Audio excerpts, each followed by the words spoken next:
Hi, I'm Becca Otis from Five Lines Pottery in Indianapolis, Indiana. And I'm Ryan Durbin from RD Ceramics, located in Southgate, Kentucky.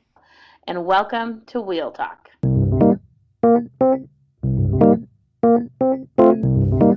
Hey guys, we've loved answering all of your questions so far. If you'd like to hear your question on the podcast, please send them to us on Instagram at Wheel Talk Podcast or by email to wheeltalkpodcast@gmail.com. Thanks. Hustling. Oh, really? Yeah, all the time. Every day I'm hustling. So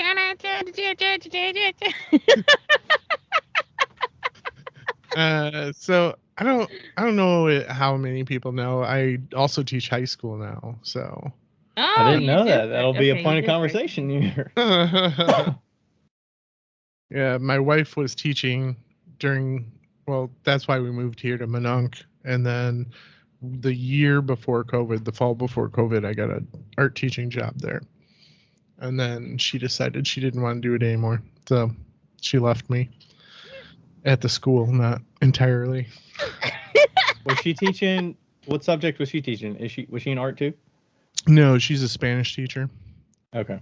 Our district's not big enough. We only have like 285 kids. We're a 1A school. 1A. I get that. I understand that. I was in a 1A school too, but mine was 100 kids. Oh yeah, see, we're the biggest 1A school in our state, in our state right now because we just got below the cutoff. Do they just judge that based on enrollment, or are there other factors? Okay. Well, it's hilarious. It's hilarious that 1A schools are always the poorest schools, right? Like they're always the poorest schools, but they always travel. But they always travel the farthest for sports because there's no other 1A sport. Like there's no other 1A schools other than like in these tiny fucking podunk towns. Like we used to travel like 6 hours to go to a fucking basketball game. Well, see, we're lucky in that sense because we still compete against all the schools in our area. We're part of a conference. So that's nice. We compete against 1A schools, but we also compete in the area. So the students have like a larger season than most schools do. Yeah. Okay. Huh. Hopefully it's competitive and not just complete blowouts? Are they competing against like 2A and 3A, not like 4 or 5? Yeah. No, they're not going up that high, but yeah, it depends on what sport you're talking about, but yeah. Okay. Nice. Because like football, they suck, but it takes so many kids to staff a football team. It does, and we also don't have big kids. We have little kids. Like not like little, they're like skinny and fast, but they're not blockers and things. So you just get trampled, and your quarterback doesn't have time to get rid of the ball. So yeah. Okay.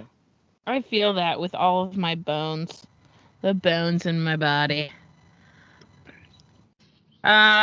Before we start, I was going to tell you, Timothy, that if you want, I might be stopping by your house in July-ish, if you're going to be around. Sweet. I should be here. You don't have to put me up or anything. I have a van. But I heard rumor that you have a van. Yeah, I have a van, so you don't have to put me up, but it would be nice to I've met you, but come see the space and all that jazz. Or just hang out, whatever. Yeah, you can stop by, and if we can schedule it, my wife loves to feed people. Fuck yeah. And then also my kids would love to meet other artists so they can right now they have no idea who you are because I realized I didn't have any cups on the wall.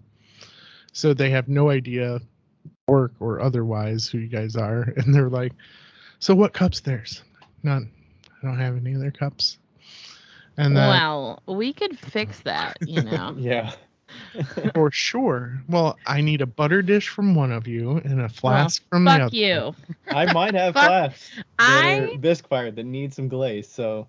I think it's funny that this has been our thing for 5 years. Butter dishes and flasks. It's because they're so, well, a whole separate debate. We can get into it later if you want to, but however you want to form it. It's just a bit. It's funny. Yeah, no, yeah, and I'm sure that there are people that don't understand when I jump on your guys' lives, and they're like, "What is this jerk doing?" Asking about a fucking butter dish. That's great.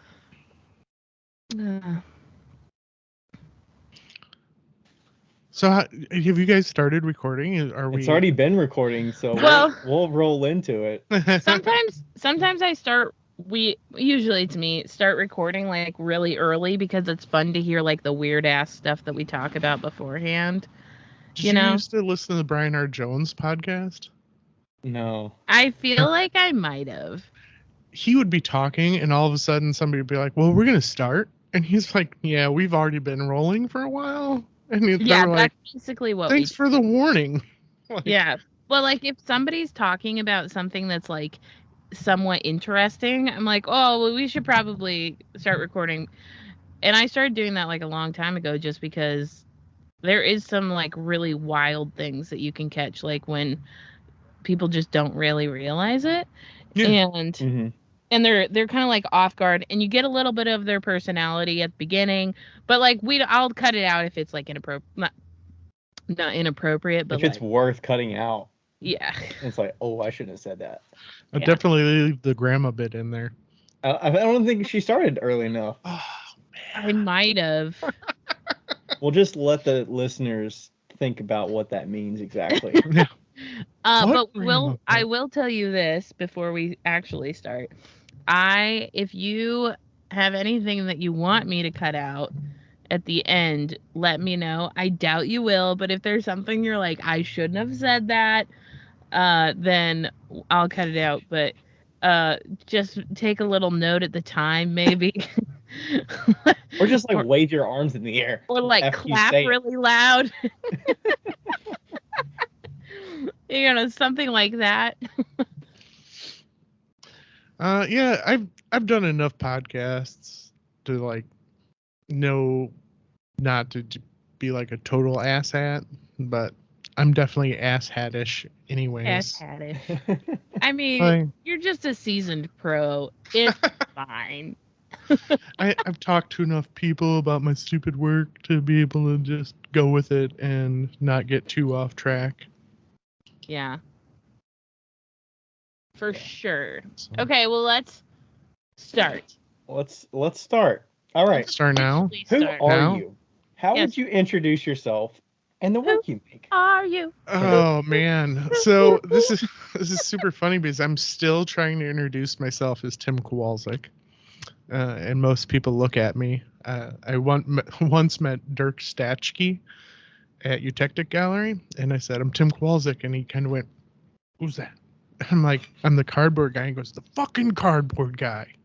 Like, that's what I have to do for everybody. I've been to conferences, just like you guys have, and usually I have to be like Tim Kowalczyk, and then they look at me, and I'm like, Tim, the cardboard guy, and they're like, "The cardboard guy, yeah, I know who that is." They don't call you Cardboard Tim. We call you Cardboard Tim.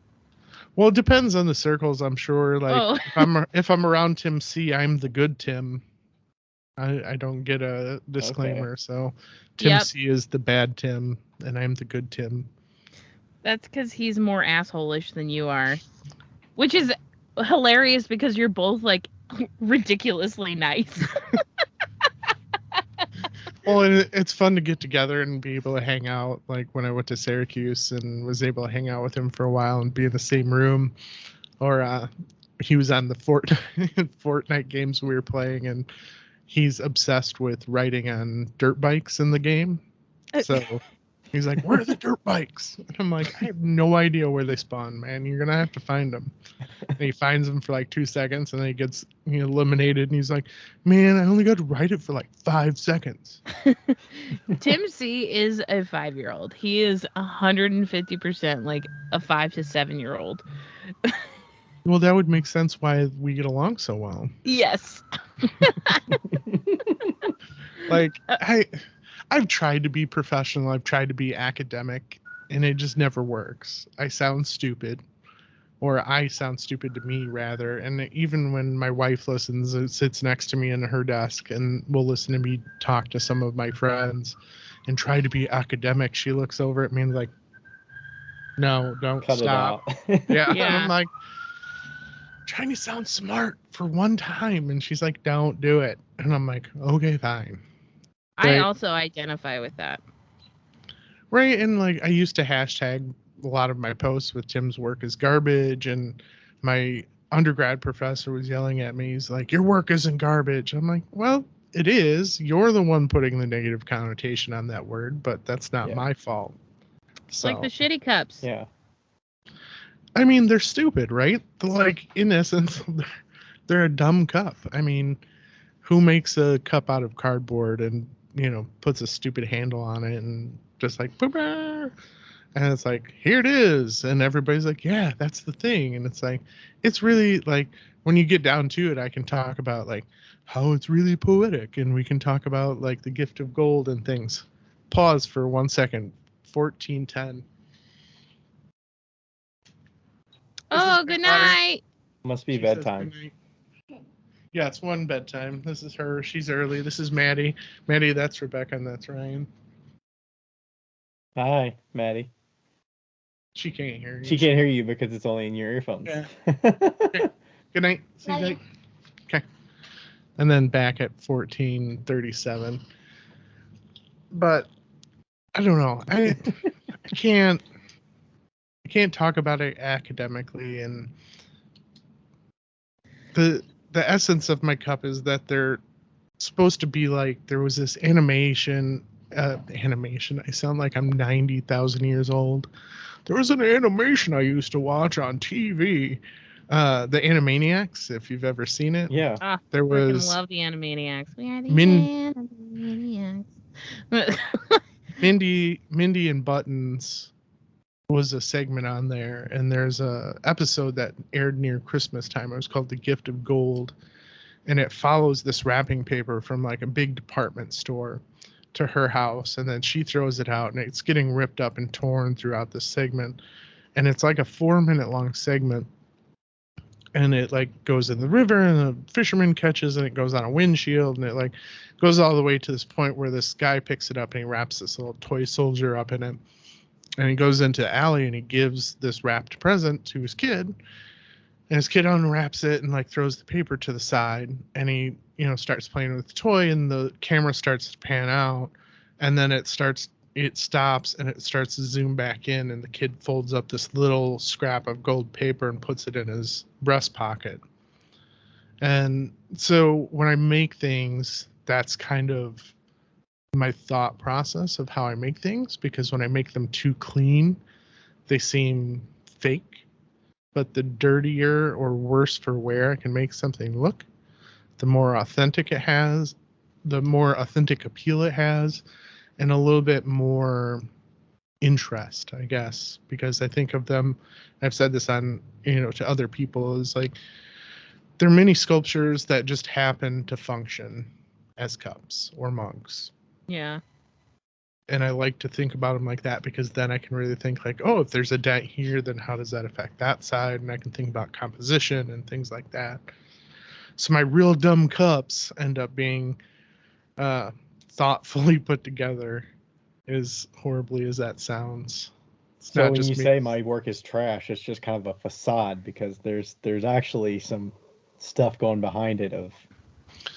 Well, there is. It's a little bit of a joke, but it's also like, in the end of the day, it looks like cardboard, which to everybody else is trash.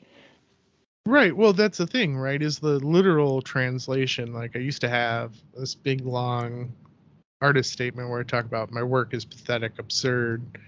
It's garbage. It literally is that. It's the literal translation. No connotation. It's the whatever denotation, right? It's garbage. But that garbage has a whole different thing to it. It has a history of marks. It had my dad was a guy who worked in a carton factory making like cereal boxes. And then I decided I would go to art school and not follow the family footsteps, because my grandfather also worked at the same plant. And when I went to undergrad, I was putting myself through college by going and working at a warehousing plant, moving around cardboard boxes. So like the box idea has been in my life the whole time, and seeing the wear and tear and the the different styles and different ways something gets mangled, you can start to tell like, oh, like that got hit on the corner and that smashed up in like transit, like it must have done this and somebody tried to tape this one back together, or this box has been used 32 times back and forth between people. And it's those small indicators where I'm really enjoying like the ability to make things look like they're throwaway disposable objects, but if people start to look at them a little bit deeper, they can start to see some things, or they can just like them because they're novel and oh look, it holds holds liquid and I can drink out of it, but it looks like it's cardboard. And I'm like, it's whatever it is for the person that wants it. So yeah. Oh, I just had a thought and it just like went away. So now that you're actually shipping things yourself, and maybe this is jumping ahead, but now that you ship things yourself, how do you package the thing and ship it to the customer? The cheapest way possible. Okay.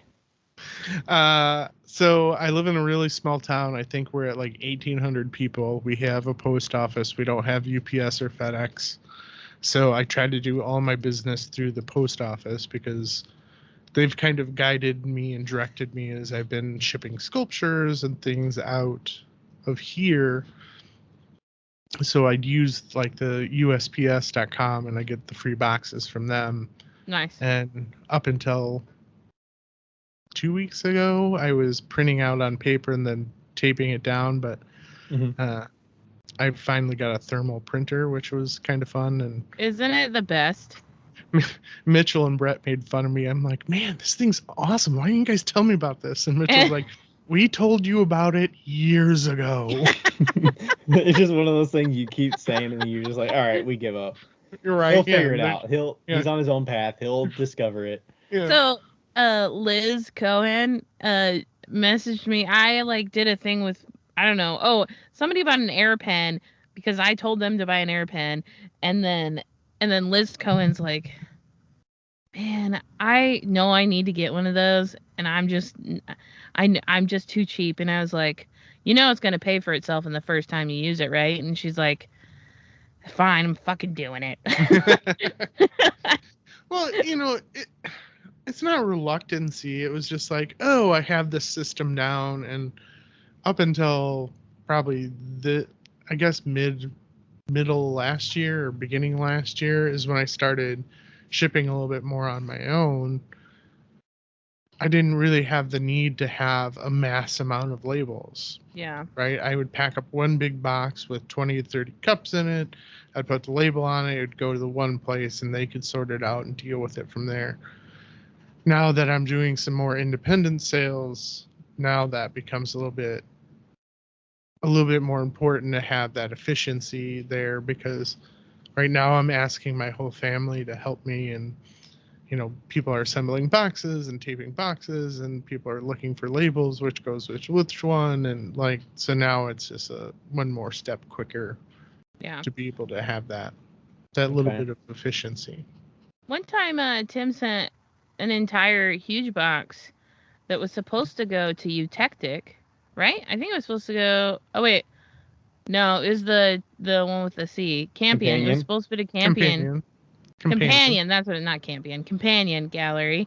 He sent it to me, and then he sent my plate to Companion. Yep. That was fun. Super great, right? I mean, right? Those are learning hurdles that we, when you start to have multiple boxes going out on the same day, or things like that. And I think I've dialed it in. I'm not entirely sure. So far, I don't think I've had any huge mistakes. I did put the wrong label printer-wise with the new thermal printer because it printed out the same label for some reason, but I caught it before it left the basement. So I always print out the if you are doing it with family, I always print out the packing slip on the labels in half, or just full, whatever, and put it on the box while it's open. And then when it's closed, you can just click them on. Then you can print them all at once. So I'm a little bit more old school. I have my son next to me, and he writes the number on the box, and then I write the number on the cups as I wrap them, as I'm the only one that wraps them. So he matches the cup number to the cup. That's a great box, system. And then that's perfect. That floats until we get ready for the label, and then the label matches to the thing. Because are you both using Shopify? No, I use Shippo, and then he uses Rollo. So no, I mostly do Etsy. I mean, Etsy, okay. I don't really do Rollo unless I am desperate. Yeah. And I just have like a one-off thing. Somebody's like, "Can I buy this off Instagram?" Usually, I'm like, "I'll create a listing for you on Etsy, and you can buy it through there." He can fucking print it from his cell phone though. He like can. They can like. I can't print it from my cell phone because I don't have a fucking like wireless printer. I have the wireless one. It's pretty good. Yeah, that's what that little thermal printer is. It hooks up to my phone, and I can do it from here. And that was the nice thing about Shopify. Is Shopify, like if I need a one-off sale, I can create the label through Shopify. Yeah, that's nice. And just put it on there, and then have it print out the label from there, and just kind of streamlines all my shipping costs as well, and puts it all in one spot instead of being like, oh, then I created this label on USPS and this label over here, and then like trying to keep all my records straight. And it's just like, yeah, because I don't know about you two, but when I got into this, I didn't think it was going to be a lucrative career or job, and it's turned into a job, and I'm like, really, I got to keep track of stuff now, and like. It's the worst. You got to be pretty organized when there's so many moving pieces. Yeah, and I had my own organizational system, and then when my wife went down to part-time at the school district we're at, she decided that she would be more involved in the, taxes, business end of it, and she just looked at me when she went to the file, and she's like, they're not organized. I'm like, right, they're just all in there, and I wait, and I organize them when I need to. And she's like, this is unacceptable. So then I get like 2 days later, I get piles in like a file folders. And then she's like, I also made you a spreadsheet. I'm like, do you think I know how to use a spreadsheet at all? I'm like, how did you spreadsheet what? Like, what's on this fantastical spreadsheet? She's like, utilities and shipping and food and gas. And I'm like, sure. Great. Like, and it does, it helps, but it's, it's also helpful to have a partner that is willing to help out and do those things. And same thing with the kids. Like, the kids realize we used to make jokes like, oh, we need a new fridge. Like, how many cups is that? And it kind of became a running joke in the household. And now it's like, oh, well, if we sell stuff, that means you guys have to work. And my son is a teenager, so now he's like, oh, what day are we doing that? Like, oh yeah, your social schedule is so busy, buddy. Mm-hmm. Heaven forbid he not be able to play basketball for 2 minutes. So, heaven forbid. So have you liked doing the individual sales now? I don't know if I like it still. Oh, okay. So historically, you've mostly dealt with galleries, but and how long have you been selling full time? I guess is a good starting point. So me and Companion go back 8 years. 8 years this summer. Wow. And they were the first people to jump on board. So I'd kind of given up trying to sell things through galleries because I'd reached out to a couple, and I had applied to like the Charlie Cummings Cup Show and the Aircar Me show and things like that. And I wasn't getting anything back. And I was just like, oh, I'll just make what I make. And then eventually I'll figure out an outlet to sell it. And I get this random phone call one day, and I'm like, this nice Southern gentleman goes, phone call. Yeah. Wow. Goes, how did they found your number somehow? Well, he happens to know a lot of people that I know, and he's like, I got your phone number from Matt Sheeman. I hope you don't mind. And I'm like, depends. And he's like, what are you calling for? Yeah, and he explains like, well, I run this little tiny gallery, and I think I'd like to carry your work. What would you think about doing that? I'm like, I don't know what that looks like. And he's like 15 pieces. I'm like, sounds great. Like, when do you need them by? And he's like, in like 2 months. I'm like, okay, sounds great. So I worked on them, and I still see them out in the world when people post them and share them. And like, there's a difference in the handle styles in the early ones versus the current ones. So I can tell the difference. But I went down there, and I think it was 2 years after that, I was teaching at a junior college, and one of my students had posted, I brought in one of my seconds to show my students what I made. And from 2:00 when I showed him to 6:00 when I went home that night, I got on Reddit, and my friends were calling me, Grace Sheesh was calling me and being like, hey, you're on Reddit. And I'm like, great.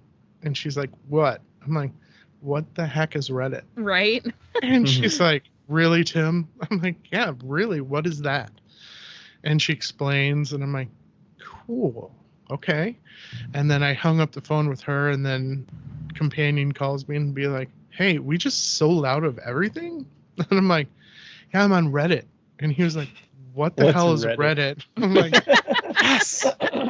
I'm like, I have no idea. I can give you the explanation somebody else just gave me. And he's like, wow. Hit me. So, and then it's been steady sales from there, and it was nice. It was a nice kicking off point to be able to have that steady income. And I think previous to that, we had done some work and gotten some opportunities, because when I first started selling and getting with Companion, that made other galleries want me for some reason. So like I got into Companion, and then Eutectic wanted me. And I'm like, great. And then In Tandem wanted to have some of my work. And then some smaller galleries, local and a little bit more regional, wanted to have some work. And I'm like, sure. And so I ended up like sending out work. And I think at one point I had work in like 6 galleries. And I just couldn't keep up as far as like making sure everybody had things. So I dropped down to the main 3, which was Companion Gallery, Black Book in Denver, and then Eutectic in Portland. And from those 3, they're like a very diverse population for galleries. Like Eutectic was a little bit more sculptural. Black Book is a little bit more just art in general, and then Companion Gallery was like the small functional work. So I kind of spread it out regionally and like the style of work they wanted for and it just naturally flowed that way? Yeah, well, I mean, that's the galleries I had on my list, that ended up. It sounds like a nice way for you to keep yourself diverse in what you're making, so that you're happy as well as your customers can find different types of things at different galleries. Yeah, and it was really nice, because at the beginning I felt like they were asking for different styles. Even like Black Book would want some mugs just to pay the bills essentially, but they would want like the really splashy color ones with the scribbles all over them, while Companion was like, well, can we have a little more traditional with just like the fragile label or this side up without so much extra thrown on it. And then Eutectic would have some here and there, and they were much more sculpturally based. But after I kind of reduced it down to those 3, I was given a lot more opportunities. So like Eutectic gave me the opportunity to go to NCECA and have I got random email from NCECA that says, oh, you're going to be in the process room. And I'm like, okay, how did I get this? And they're like, oh, well, Binford threw your name in the hat. I'm like, cool. Does that mean you're working? You're doing something? Yeah, I demoed for, the hour, 2 hours or whatever they had in the process room. The process room with 300 people in it. So that I got that through them. And then Eric at one point from Companion reached out to me. He was like, hey, can you make some boxes with like clay art logos on them? And I'm like, yeah, it's super easy, dude. And he's like, okay, well, if you can do that, I think Amico might want some. And I'm like, okay, that seems like a, great opportunity. Vroom, vroom, vroom, Becca. Is that your motorcycle? I guess. Something with a small dick.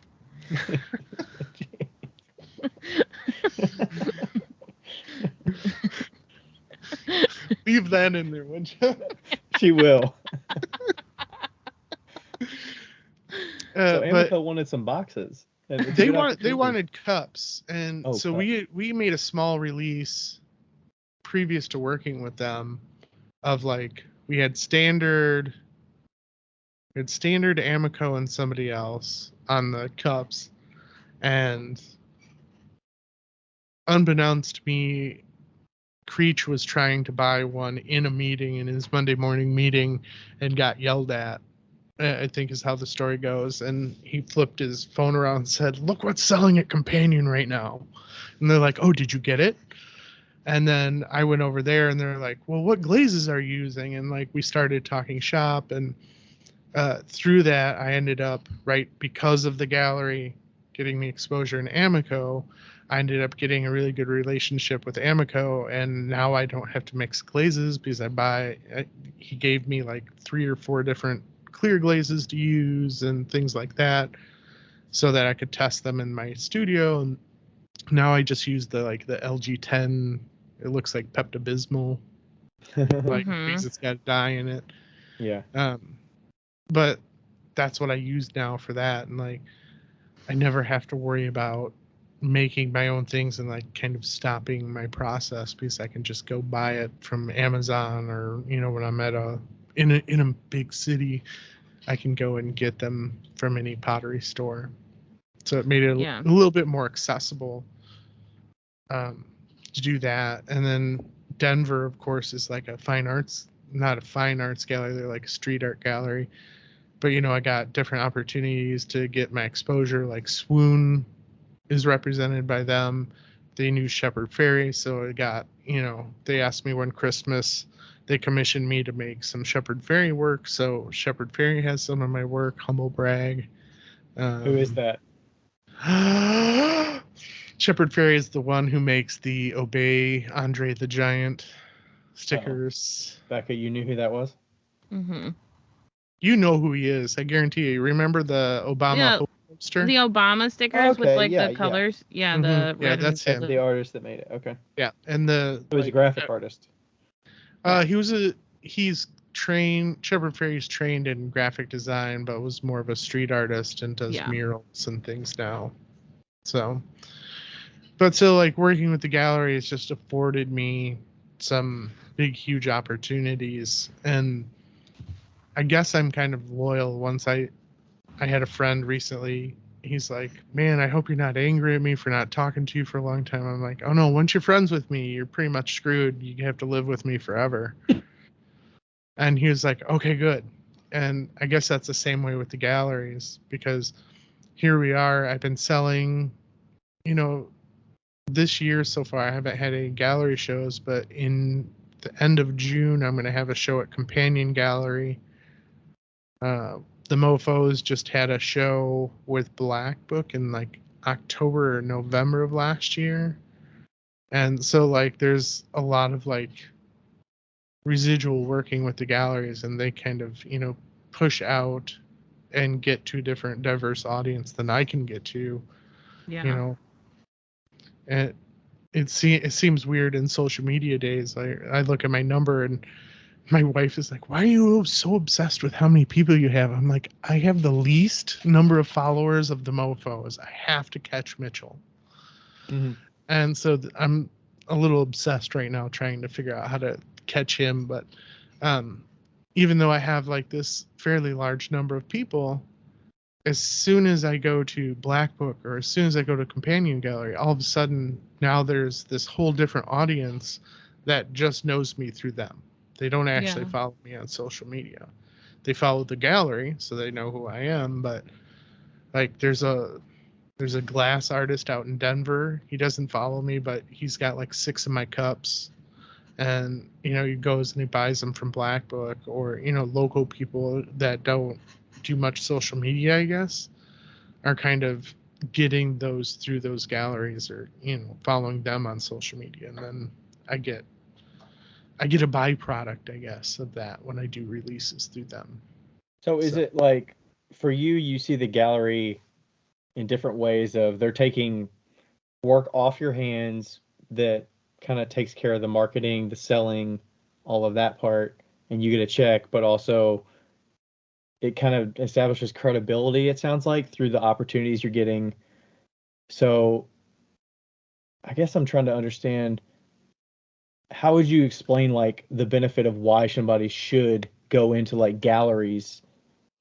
Okay, so think about your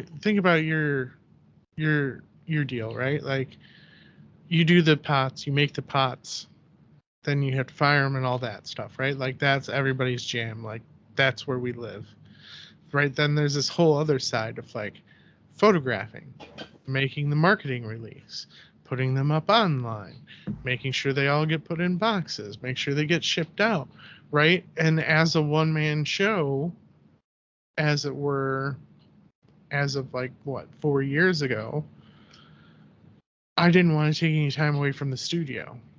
Like, I wanted to make work. And individually boxing up 50 cups by myself took way longer than making 2 boxes and shipping them off. Okay. Right? So I was paying someone, right? Paying an employee, quote unquote, to have them do all that for me. Plus, I got the added benefit of I got their marketing exposure outside of my group. So it was like this whole other realm of people.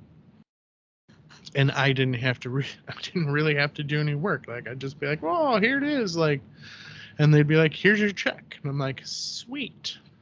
And that works for so long. And then, some galleries that I parted ways with, it started to become, every time they thought it was marketable for them, because I was on a hot streak or whatever it was, they'd call me up and be like, "Hey, we need mugs." And I was like, marketable as in they're seeing what you're selling or what you're posting and things like that? No, like it was already like I was pushing it out and I was getting a bump in followers, or I was getting a bump on, Reddit or whatever.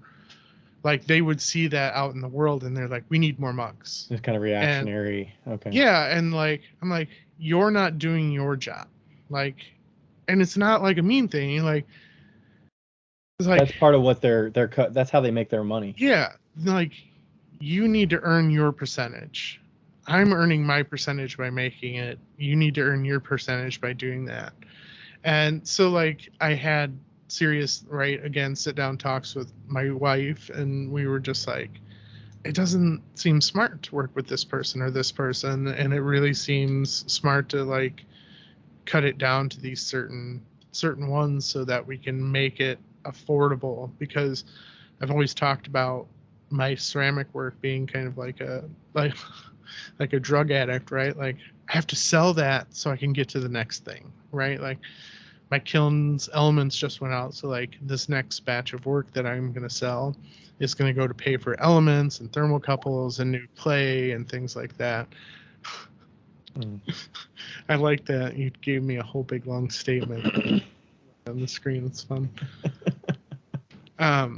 But so it worked, it works for that. Like, when I need a flux of income, or like we go on vacation and it's like, how are we going to pay for vacation on teacher's salary? And it's like, well, we can make X amount of cups and we can sell them, and then we sell them on our own, and then we get that extra percentage to be able to pay for X, Y, and Z vacation or XYZ home improvement. But that doesn't get me in with Amico. That doesn't get me into NCECA shows. That doesn't, right? And I'm sure if I reached out and I was like, "Hey, I really want to do this with you," they would be like, "Yeah, that sounds great." But I wouldn't even know who to reach out to at the beginning. Like, I didn't know to reach out to, Amico and be like, "Hey, I think I can make your logo on my mug. Do you want some?" Yeah. It almost needs to be a natural part of your process that you're already doing. That's kind of how I get the visibility of those companies. Yeah. Because I use their products and then I tag them. And then I just basically annoy the shit out of them because I tag them in everything that I feature their products. And then it's like, hey, I've given you all this free advertising. And then they naturally come along. Right, yeah, they kind of see like, oh, he's like, they're really pushing. This person's really pushing and using our product and being like, I had this big dilemma during COVID because I'm an Amico guy, and Speedball's like, well, we want to send you some screen emulsion and some screens, and I'm like, okay, I don't know how that's gonna work, and they're like, we also want to send you some underglaze, and I'm like, oh, they're like, what? I'm like, I'm an Amico person, like, this is weird, and they're like, it feels like you're turning your back on your girlfriend or something. Yeah, right. Like I'm like cheating all of a sudden. I'm like, oh no. But what I did was I kind of researched and I was like, well, if you can provide me with these colors, which are kind of gaps, and I'm mixing them on my own anyways with Amico colors, I said, you can send me those. And so I have like the saffron yellow and like avocado green that Speedball makes that I have. Those are some of their newest colors that they've made. So yeah, and they're like a supplemental palette for me, so that I don't have to make them anymore and like mix them and waste underglaze or time. Put them in the microwave. If you want to tell all my secrets. Can I tell you a story when I'm gonna tell it anyway.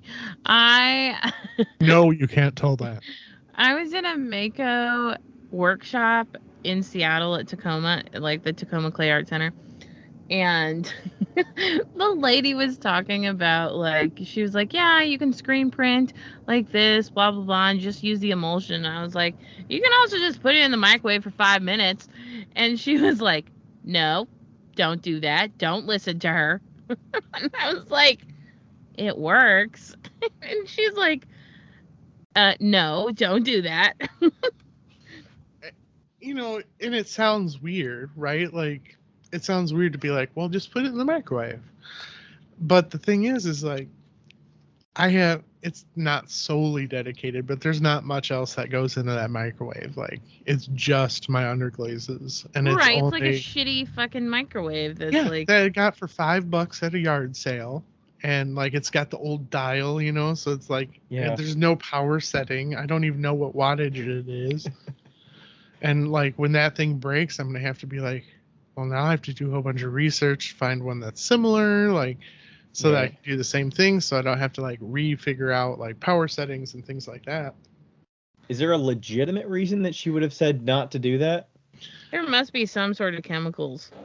Well, there's all kinds of chemicals, right? And there could be metallics in them, and, like, there's a plethora of reasons why not to put it in the microwave. But the other thing is I don't know how Jason Burnett does it, but, like, he talks about spreading them out on a big piece of glass and letting them dry in his studio. I'm like, I use every available surface of my studio every day. To take up that much space for days to let it dry out to the thickness that I want is ridiculous. Yeah. And so, like, I ended up just using glass jars and putting them in the microwave, and then, like, garbage trolls. I attract them just with my voice. It's probably your cats. No, it's this fucking train. It just stopped, and now it's starting again. Well, you can go spray paint on it. You got some cans? No. I've got some Amico underglaze spray cans. What colors do you have? Sarah has every color. I think. Where'd she get them? Creech is a jerk. No, I ran out of, like, all my favorite colors, so now I have to, like, put them in the aspirator and do it that way, and I should just pull the trigger and buy some more, but I've been trying. Well, I bet you could. We'll talk later. I've been trying to figure out how to fucking. Oh, this is not related at all, but I'm gonna say it anyway. before this train goes, and then I have to mute myself. I've been trying to figure out how to glaze beads recently with underglaze, like without like it being a fucking process. And because typically you would just dip them. You're not using a brush and painting. Right, which is a process anyway. And so I put them in a rock tumbler today, and it didn't work. She was just posting how people throw like jelly beans in those turning wheel things, and she wants to just like toss underglaze in there and like hope it coats it or something. Yeah, that's what I want. Okay, now I'm muting my microphone. Bye, Charles. But yeah, I figured out that underglaze process, and it was right that what's the old adage? Invention is the mother of necessity, right? Is that something like that? I'm probably way off. Necessity is the mother of invention. There you go. See, yeah. There you go. Vice versa. But one day I didn't have any thick underglaze, and I was like, I need this to print labels, and I need it tonight. So it's like, well, when you heat up something, the water content dissipates. So here we go. And like it was just kind of trial and error from that point on until I got it dialed in. And I've had talks with Mike Sinelli and a couple other people that were like, that can't work. And I'm like, okay, but it does. And then, it fucking works. And then a couple months later, it's like, Mike wouldn't tell me directly. So he told somebody else to tell me that Mike told me to tell me that the microwave trick works, but he's not going to admit it out loud. I'm like, okay. But it's like this back and forth. It's like, right, anytime you try something new that's out of convention, people tell you it doesn't work, right? Because they're just used to things in a certain way and used to doing things in a certain way. So then when you stumble upon something new, and I'm not the smartest guy, I'm not like looking for a pat on the back, but I'm just saying, like, I had never heard of anybody microwaving anything before, but I needed it that night, and it worked. And I was like, well, screw this. I'm not going to just sit and let stuff dry now. I'm just going to microwave all my jars. And, I have this collection of my palette that I use for printing, and I just have them, and I travel with them. So now that's how it's done. And they're like, why don't you add the, screen printing medium? I'm like, the bright red's already $40 to buy. Why do I want to buy another thing to put into that underglaze to make it thick enough? Yeah, fuck that shit. Right? Like, I'm like, no, I'm not going to spend more money to make the same thing that I can get for something I already have. Mm-hmm. And I'm sure, like, I want to play with cornstarch, and there's this stuff called glucagon that I want to try to see if I can, like, start to get some of the same thicknesses with, but it's adding something to it, so it might also affect color. And here I have a method of keeping the same opacity in all the underglazes, and just by removing water content. So right, like, why? I mean, that's really the best situation that you could. And it could be that because you have, like, maybe it didn't work for somebody else because their microwave wattage was different. Like you said, you don't even know what the wattage is. Like, maybe yours is a 500 watt or something, so it's low enough that it doesn't just fry it or whatever. Yeah, and you'd think after years of telling people to do this that I would have looked by now, but I'm just like, it seems like a lot of work to walk to the other room and look it up when I'm thinking about it. We are way too similar. Wait until you see my studio. I'm maybe 20 feet from the microwave right now. It's like through a doorway, and I'm like, I could go look at it. And then, like, when you're near there, you forget, right? Oh, yeah. Like, I just used it the other day. We have this, like, water thing that we fill up because you have to, like, walk all the way across the building to get to the bathrooms, or a sink, for water. And so I have this, like, 1 gallon water jug, and it has been sitting in the same spot. And I'm supposed to take it to the bathroom when I go so that I can, like, fill it up in the sink. Do I ever? No. Well, something like I would put right next to the door or like in front of the door, so I literally have to walk over it to get out. Yeah, that's happened. That's Yeah, I was gonna say that works for you. Like, yeah. I've had Rachel just walks over stuff like when I do that. I have piles of things like everywhere in my basement, right? Like I try to get them out of the studio so that I remember to take it. Then it gets by the stairs, and I'm like, do I want to take that upstairs right now? And I'll pass. And then it'll sit there for a couple of days, and then I'll bring it up to the top of the stairs, and it'll sit there for a couple of days. I'm like, and like I'm in this really big thing right now. Is like the Northern Illinois Pottery Tour wants me to do some social media stuff at the end of the month. They're like, we want to tour the studio, and I'm like, that means I have to clean. No, you don't. No, you don't, because people love a dirty studio. Yeah, but like it's not dirty in the right ways. Dirty. It's like just piles of like right here behind me. There's a recycling can for me and my studio assistant, and until 2 days ago, it had 3 garbage bags on top of it because we just bag it up and just set it on top and just like stack it there. And it's like, yeah, that's got to get hauled out. Like, should probably take care of that. And then like, I'm getting ready to do glazing, so I had to clean off the spot where I do all the glazing at. I'm like, okay, well that should get put back. And it's like, I try to do things, and I'm trying to be efficient, and I'm trying to do, I'm trying to be a dad, and I'm trying to do the art teacher thing, and I'm trying to do my home studio thing. So like sometimes I just don't put stuff away. I don't do the dishes, right? Like I don't clean out my screens. I don't clean up my squeegee. I don't clean up that. And then all of a sudden my whole sink, my studio sink is full of dishes. And I have to spend a half hour doing all the dishes. And then I got to spend 15 minutes putting it away. And I'm just like, oh my gosh, like so dumb. But like I could just do it the instant that it happens, but it's like, that's future Tim's problem. Future Tim can deal with that. Exactly. Every single year, pretty much every single year, while people are doing their New Year's resolutions of like going to the gym, my New Year's resolution every year is to, if I need to put something away, to actually put it away.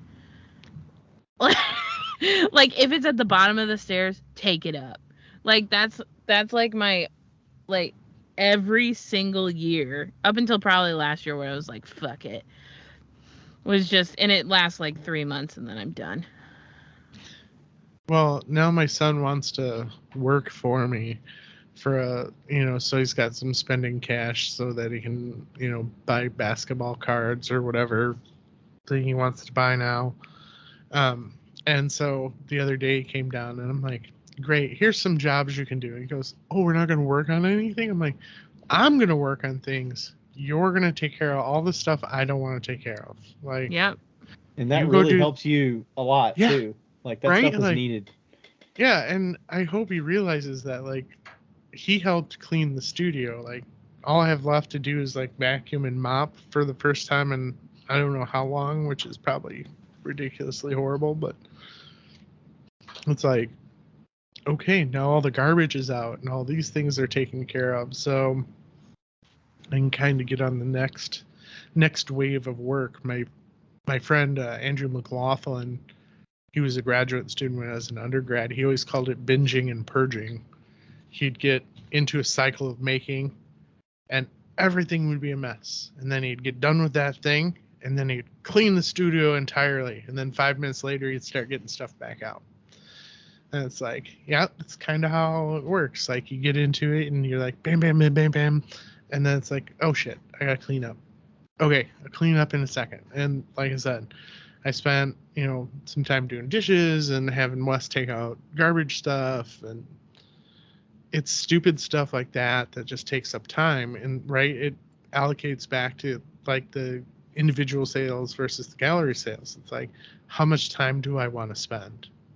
Yeah. Right. Like, plus you have children, and you've got to, like, probably somebody's got to pick them up from school and make sure they're, you're socializing with them around the house when they're actually home, and yeah, activities, and you have a spouse, so like, yeah, right. Well, yeah, and right, all those other factors come into it. When they were little, it was super easy. It's like they didn't need much attention. Like we gave it to them, right, of course, but like they were napping in the middle of the day, or they were doing this, and then they went to school full time, and you'd get them home and like you'd feed them and help them with their homework real quick, and then they'd be to bed super early. But like Maddie just went to bed and it was like 8 something. Wes isn't going to go to bed till like 9:30, 9:45. So they're up much longer than they used to be. So I can't manage my time as well because it used to be early bedtimes, early dad in the studio. And Wes is a junior high kid, so he's in sports. So it's like, right. I also have games to go to, and I have obligations to do for them. And then, right, like at some point, I really like to see my wife. So it's like we have at least a weekly meeting where we sit down, we watch some shows, and we talk about the groceries we need and what's happening next week. And it's like, this is ridiculous that that's what it's devolved to. And sometimes it has to be planned out, but like you kind of have to, or else it's not going to get done. Right. And some of that stuff, like it's really easy. Like Wes plays video games. That's why I play Fortnite. It's like he wanted to play Fortnite, so I'm like, I've heard about Fortnite. Let's see what this is all about. And then we started playing together, and then I just kept playing. And like he's tapered off and he plays like 2K and Madden and things like that. And then he's like, "You want to play with me?" I'm like, "I'm in the middle of a match right now. I got 17 kills, so I'm gonna finish this round out." And he's like, "Okay." And that's how I met Nathan Heatherly. Is I put up a post. I was like, "I'm looking for adults that play Fortnite," and he's like, "I play Fortnite." Never met the dude in real life. He lives in Waco, Texas right now, and is moving to Bloomington, Indiana, over the summer. So I might actually get to meet him in person, which will be weird. That's not far from Becca, actually, Bloomington. Yeah, I have 2 shows in Bloomington next month. Oh yeah, I'm trying to set up talking to. Is it Chase that's over in Bloomington? U of I in Bloomington. Because the eclipse is passing over U of I in Bloomington on the 8th of April, and it is 4 minutes and 21 seconds long. The 8th of April, like next year? Yeah, 2024. Oh. Yeah. It's probably going to be cloudy, let's be honest. Yeah, I don't care. I'm trying to get it so I can fire a kiln with work in it and have all the positive solar eclipse, right? Vibes. Yeah, put some don't jump in toxic waste barrel cups in there and give them special powers. Yeah. See, you know a lot more. I feel like even though you like try not to be academic, or you can't be quote unquote can't be academic, like you know a lot more of those like academic type people, than I think I do for sure. I'm like I don't as much either. I'm sure it helps being in the mofo circle as well. They probably know some of those folks as well as working with the galleries. Yeah, it definitely feels like kind of like a divide in the ceramics world, at least, to have like the academic folk and the non-academic folk, the like studio potter versus the I don't know. I'm okay with it. I'm like, everybody's cool in my book, but like, Yeah, I see what you're saying, and I think it is largely because of the galleries that I know a lot of those people, right? And I also went to school for a ridiculously long time, and I did all my motions, and I did all the go to this opening, go to that opening, and meet this person. And I was really lucky in graduate school because when I went to graduate school, I had Tyler Lotz and Albion Stafford as my instructors, but they're both married to ceramics people. So then I got to meet Erin Ferimsky and get to know her and have her kind of as a side instructor. And then Claire Hedden, who's Albion's wife, like I got to meet her. And then like they bring in people they know, like Jason Walker was reintroduced to me. He didn't remember me. I'm like, yeah, we met a couple years ago, which is not a couple years ago. It's like 15 years ago now, but was like, you came to do a demo, and like he's like, oh, okay. Like, yeah, you don't have to remember me. It's cool, man. But then like through those gallery people, once again, like you go to do the shows and you go for the openings, and it's like, oh, well, you should really meet this guy. It's like, well, who's that? Well, they're an instructor at so and so. It's like, okay, and you kind of put on the hat and you meet all those people, and through that, it was really nice. Like this past summer, I got to go on a road trip with my family for 22 days again, I think. And we made stops all the way along the path and just stopped and met everybody that I hadn't met or had met before. And they were just along the path. And like, I'm like, hey, I'm passing through. Can I stop by? And they're like, sure. Like I got to go hang out with Russell Rankle for like an hour and a half and see some projects he was working on. And I actually do know that name. I didn't know most of the names you just mentioned until that one because I just started following him on Instagram. I don't know any of the names. People. I don't know all these academic people that you're talking about, but I would suspect if we were in gallery shows, we would come across and cross paths with these people. Right, because not just getting introduced at openings, but like when showing at Eutectic, Russell Rankle was a big person that flowed through there, like because him and Brett are friends. Brett Benford, so you get to know them, and then like companion gallery shows X, Y, and Z people, so you get to kind of know this group of potters, and that are showing at the same galleries as you are, and then they know X amount of other people, and throughout time spending with them, you kind of get to know everybody because like that's how I met like Dita Mert and Mark Arnold. Like I know Mark, those two. Yeah. Dietem's actually from Cincinnati area, so that's how. Like the first time I met Mark, I was going down to Last Call at Companion Galleries that had pieces in there. It was like Last Call 2 or something. And he's like, hey, Mark Arnold's on your way down. Would you want to go pick him up?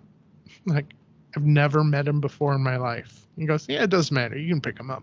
Like, great. Strangers in a car for 3 hours. Sounds fantastic. Yeah. And ever since then, it's like, when we get together, we hang out, and it's, we became really good friends, and it was a solid group of people. But then he knew Dietem, so like I got to know him, and then through knowing I think Dietem and through Companion Gallery, I met Ian Childers, and like you just like it fans out exponentially after that because it's like everybody that person knows, and right. And then when I go to, when I went on this vacation, I stopped to see him, and they're like, oh, you should stop and meet so-and-so. And I'm like, I kind of know who they are via social media, but you think they'd let me stop by? And they're like, absolutely.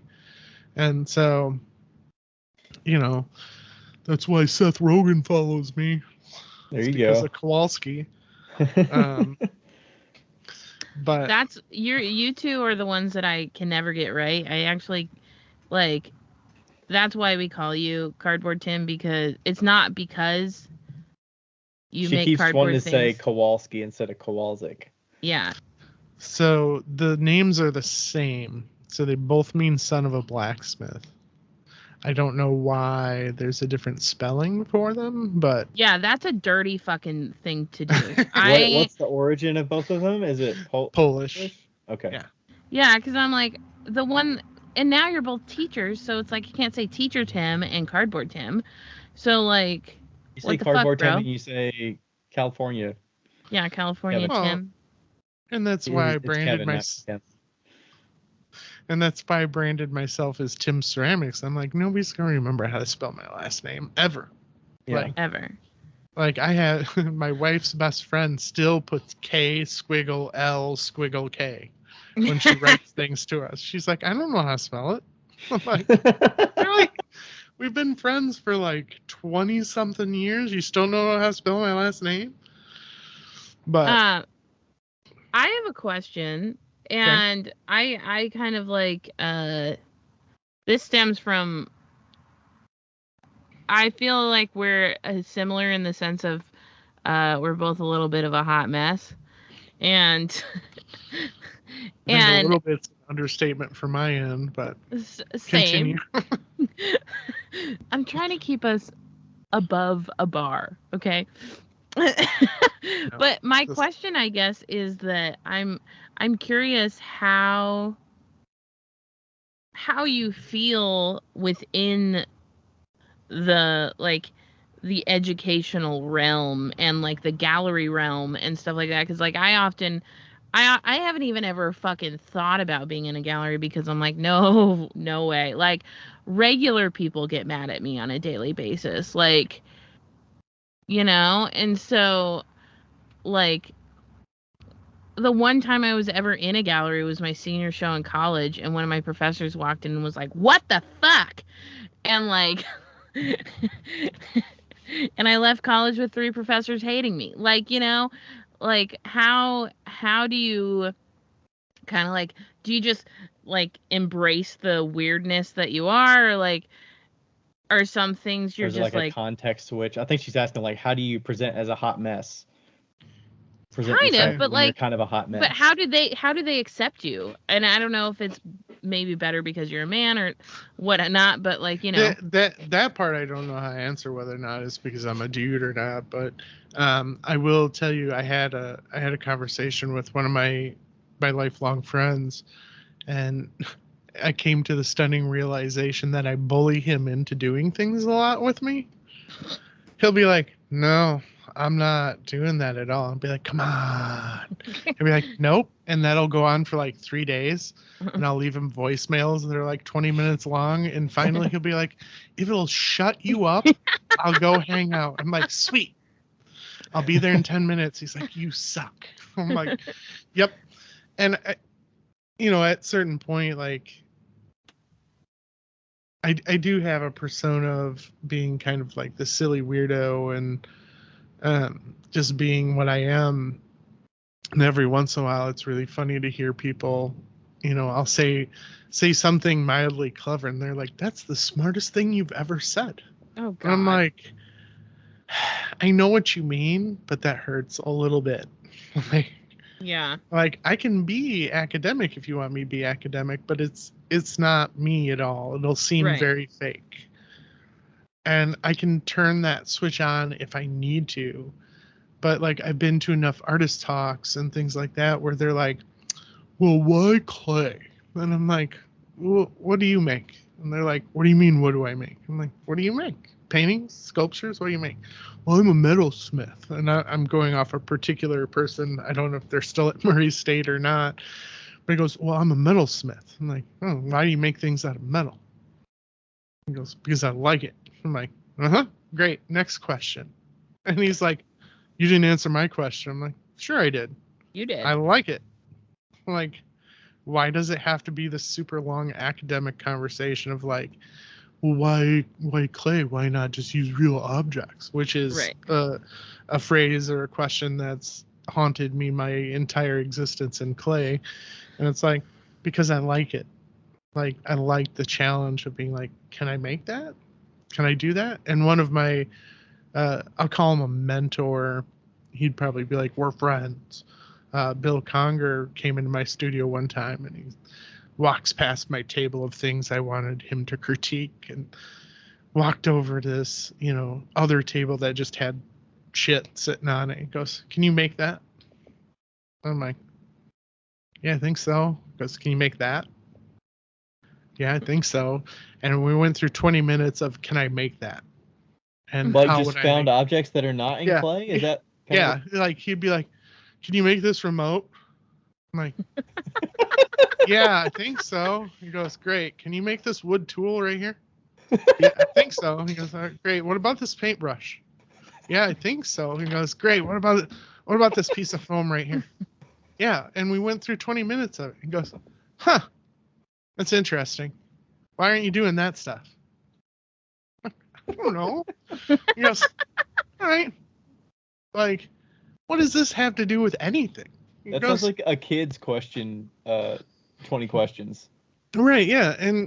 But he knew me enough to be like, "Okay, great. We don't need to talk about why clays. Like, what else can you make? Like, what else does that do to the content of the work?" And it was an academic question disguised as a really stupid question. And okay.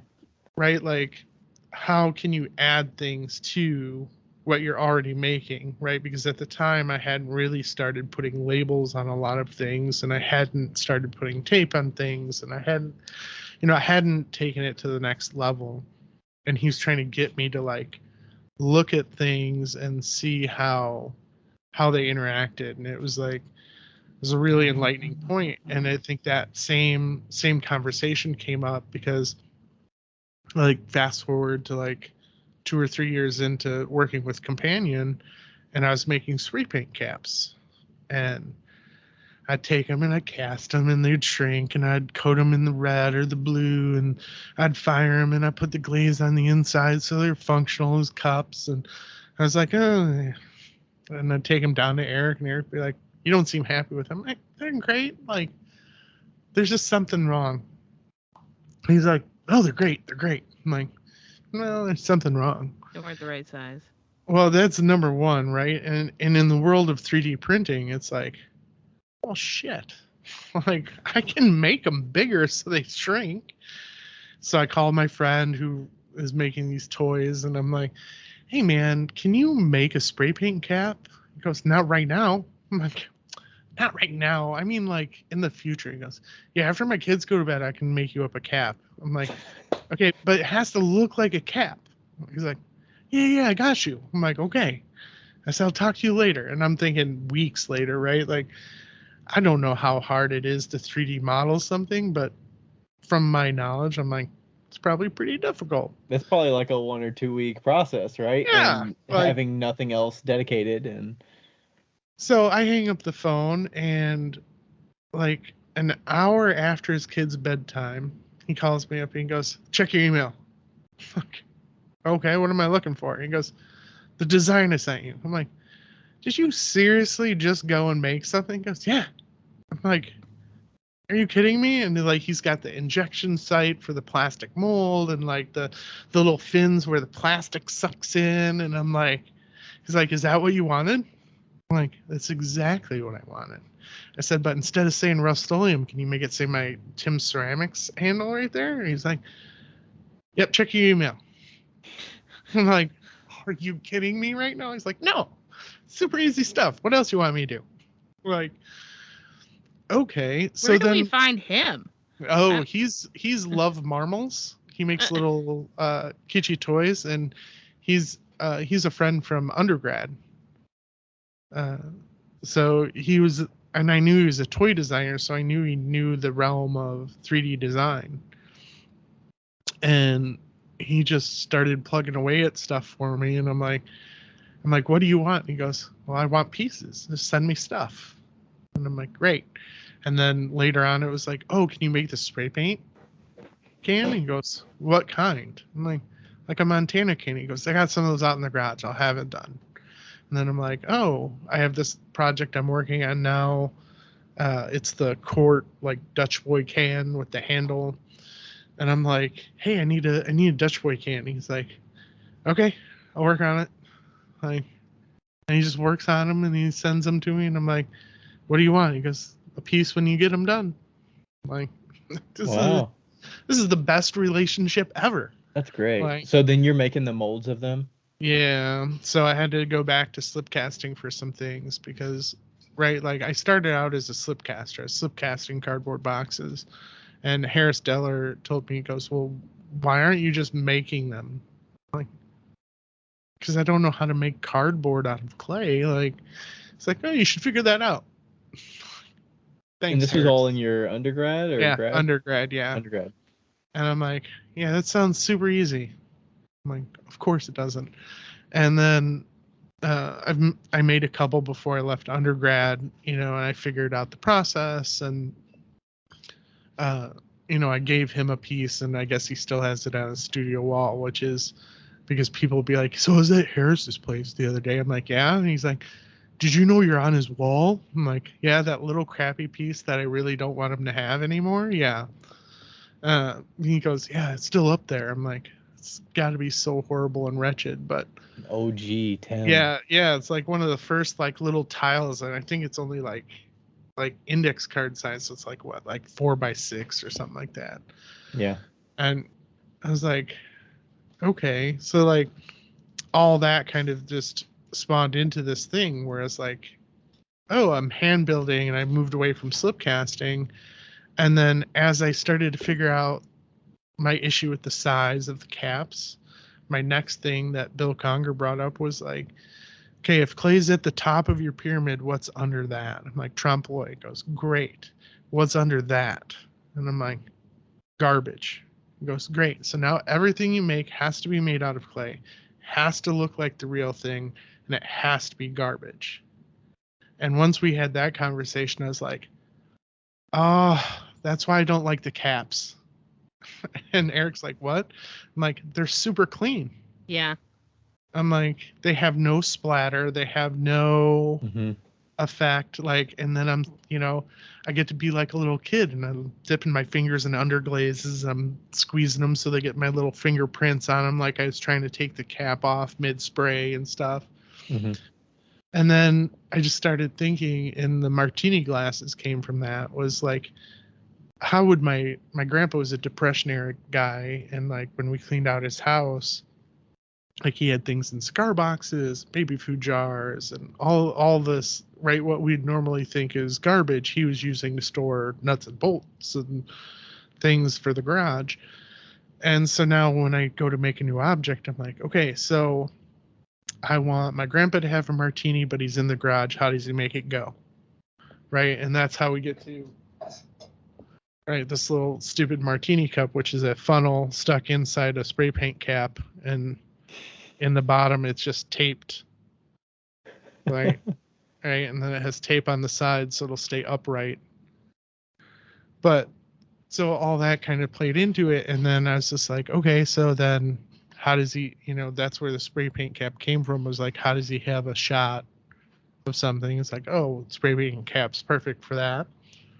And then I was like, well, how does he have coffee? And I'm sitting around, and then it's like, now I have to go out to the garage and find the little Dutch Boy can all covered with paint, dripping off the sides. And it's like, that's a coffee mug right there. It's perfect. Like, it just needs to look like it's been sitting there and like somebody dumped out the paint so they could use it.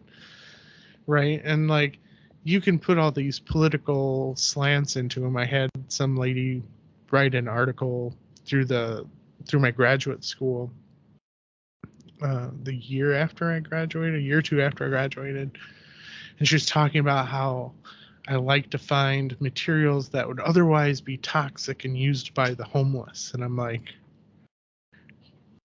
not totally wrong, but that's not really what I'm aiming for. Like, you can put that political slant. You'd also talk about consumerism and things like that. But, right, we go back to that Animaniacs episode, which I really like to lean on because it's stupid, right? It's just like this throwaway cartoon about 3 cartoon people that were locked in a water tower. And I'm like, that's the premise for my work. Mm-hmm. Like, that's what I want to do. And then when I think about how silly I am, I don't know if you looked at my artist statement on my Instagram. My artist statement on my Instagram, but my elevator speech is I make things out of things that look like other things. Mm-hmm. I think you used the word stuff, though. Yeah. Stuff. Yeah. Yeah. And they're like, and people are like, what? I'm like, I make clay look like cardboard. And they're like, oh. And like, you either hook them or you don't. It's like, neither one is going to help you. Like, yeah. Because I make stuff out of stuff that looks like stuff. Yeah. Right. It's that stupid conversation. It's just like, but that's my hot mess, right? And I just lean into it. Lean into the turn, right? Right. But how I approach all those academic people. It's like, and I'm sure, right, Brian Hopkins is probably not a fan of me.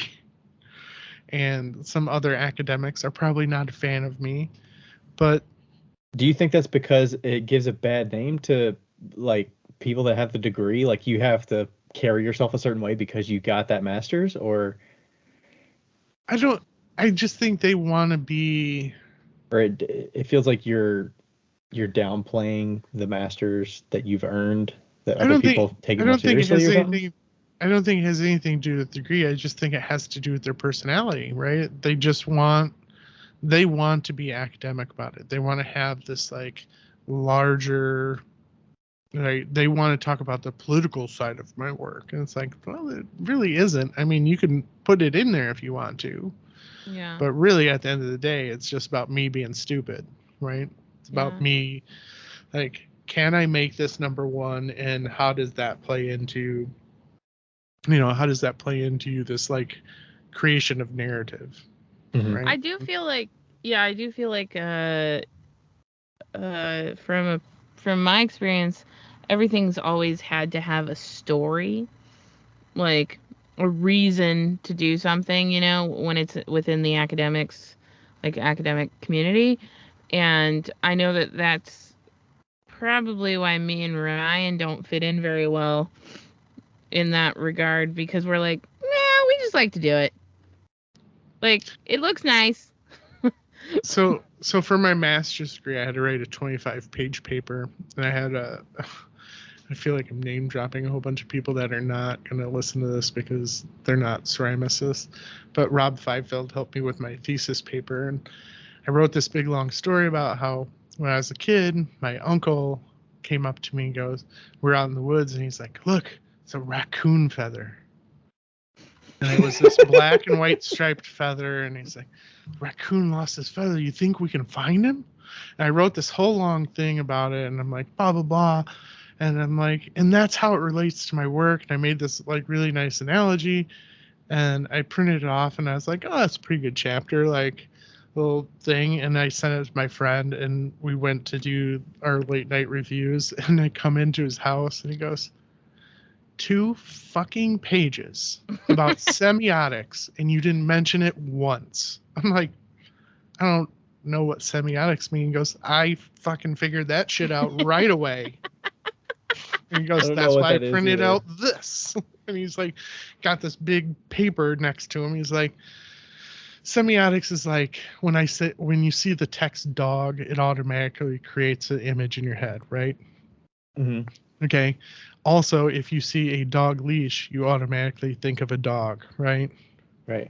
If you see dog poop, you think of a dog, right? It doesn't have to be the actual dog. Mm-hmm. It just has to be these qualities that make you envision the rest of the thing. Because right? It's already associated with it. Yeah. This raccoon feather looked like a raccoon tail. It was long, it was tapered, it had the stripes. And I was just like, oh yeah.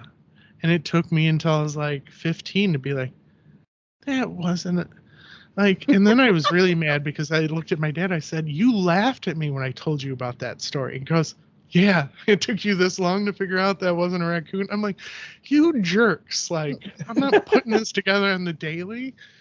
So, but those qualities, right, that like create that narrative, that storytelling attribute. Like, I think when you say about creating stories, I think we're very similar academics and everybody else. It's just that we're the comedians and they're the academics, right? Like I associate with comedians way better than I do academics. Mm-hmm. There's this guy named Jeff Tate, and he's got this story about how he wanted this. He had this bag full of water with a mouse in it, and he got it from Walmart, and events transpired, and it's funny. And Dylan Martinez was recently making these glass bags of water and putting like little goldfish in them. Yeah. And I tagged Jeff Tate, and I said, because at the end he goes, I'm a collector. And so I tagged him. I said, can you make me one with a mouse in it? Give it to Jeff Tate because he's a collector. And like Jeff Tate jumped on there right away and, just liked it. And I'm just like, yeah, I get along with those people because their way of storytelling is not to like make some grandiose gesture and try to change your mind. It's like, listen to this stupid story that I have and laugh at the end, right? Like my grandma's microphone stand, right? Like, yeah. All I had to do is wait for her to die, and then I got it, right? And my mom would probably die in her seat if she heard me say stupid shit like that. But it's like, I I diffuse situations with comedy, and that is just rolled over into my artwork. It's like, yeah, you can put the serious slant on things, but it wouldn't be you though. No. If you were just like, okay, in my art world, I take it so seriously, and this is exactly what I'm conveying, and right, it's an extension of you, right? So imagine the flask and the butter disc conversation, right? Like, it would have been like, nope, I don't make flasks. Nope, I don't make butter dishes, and that would have been the end of it. Instead, we're going on, what, 5 years, did you say at the beginning? It's gotta be. Of me... 2018. Me still, giving crap to you, and also to Kevin Kowalczyk, who's like, you need to make butter dish. I'm like, yeah, they have them at Aldi all the time. My butter comes in them.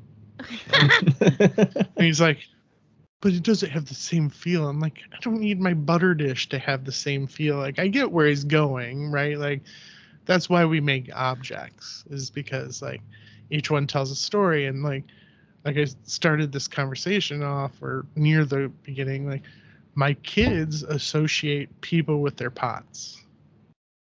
Like, when I bring up their name, they immediately look at the cup wall and they're like, that one? And I'm like, nice. Yes, that one. And they're like, okay, we know who it is now. I'm like, you have no idea who this person is. You've never seen a picture of their face. You only know them by their work. So when they get to meet them in person, they're like, oh, okay, now we know who they are. Like, but I think their work can really tell you a lot about the person, even if you don't know their personality or their yeah. Well, like, take Mike Sinelli, for instance, right? He's like, he likes that. I always think of it as like battle tech type artwork, industrial, rusty stuff. And I think the kids have met him once when they were coming through for Minneapolis and Sika. And now they have that association. But before, it's like, oh no, that's Mike. Like, you talk to him and he's like, oh, I like Star Wars and I like this. And it's like, oh, your work fits. Like, you're right in that realm. But I don't know how that works for other people looking at me. It's not like I talk about garbage like I do when I'm with my wife. It was really funny. We were walking in Chicago once, and she was walking with the best friend that still squiggles my name, and they were like 2 blocks ahead, and I could hear them just barely. And the best friend turns around, and she's like, "Why is Tim 2 blocks down and looking in an alley?" And my wife turns, looks at me, and goes, "It's probably some cool garbage that he's taking a picture of." And sure enough, I'm like, look at these pictures. And I'm like, she's like, it's just Chicago alleys. I'm like, yes, but they're pretty. Like, they're so pretty right now. And, and that was the nice thing working with Black Book, is Black Book was like, they're big people with graffiti artists. And they're like, oh, you should look at the garbage. I'm like, wait, what garbage? Like, well, graffiti artists leave behind cans and gloves and markers. And I'm like, they do? This is amazing. Like, show me more. And then, like, I did a deep dive, and I was like listening to this podcast called Legends Thursday, and listening to like how they get rid of them because they don't want fingerprints and they don't want to get associated with fresh paint and all this stuff. And I'm like, oh my gosh. Like, and then I'm doing research trying to find old cans that are left at sites and stuff. So, it all just plays into it. It's all really beautiful garbage. And people are like, well, that's weird. I'm like, what? Once again, right?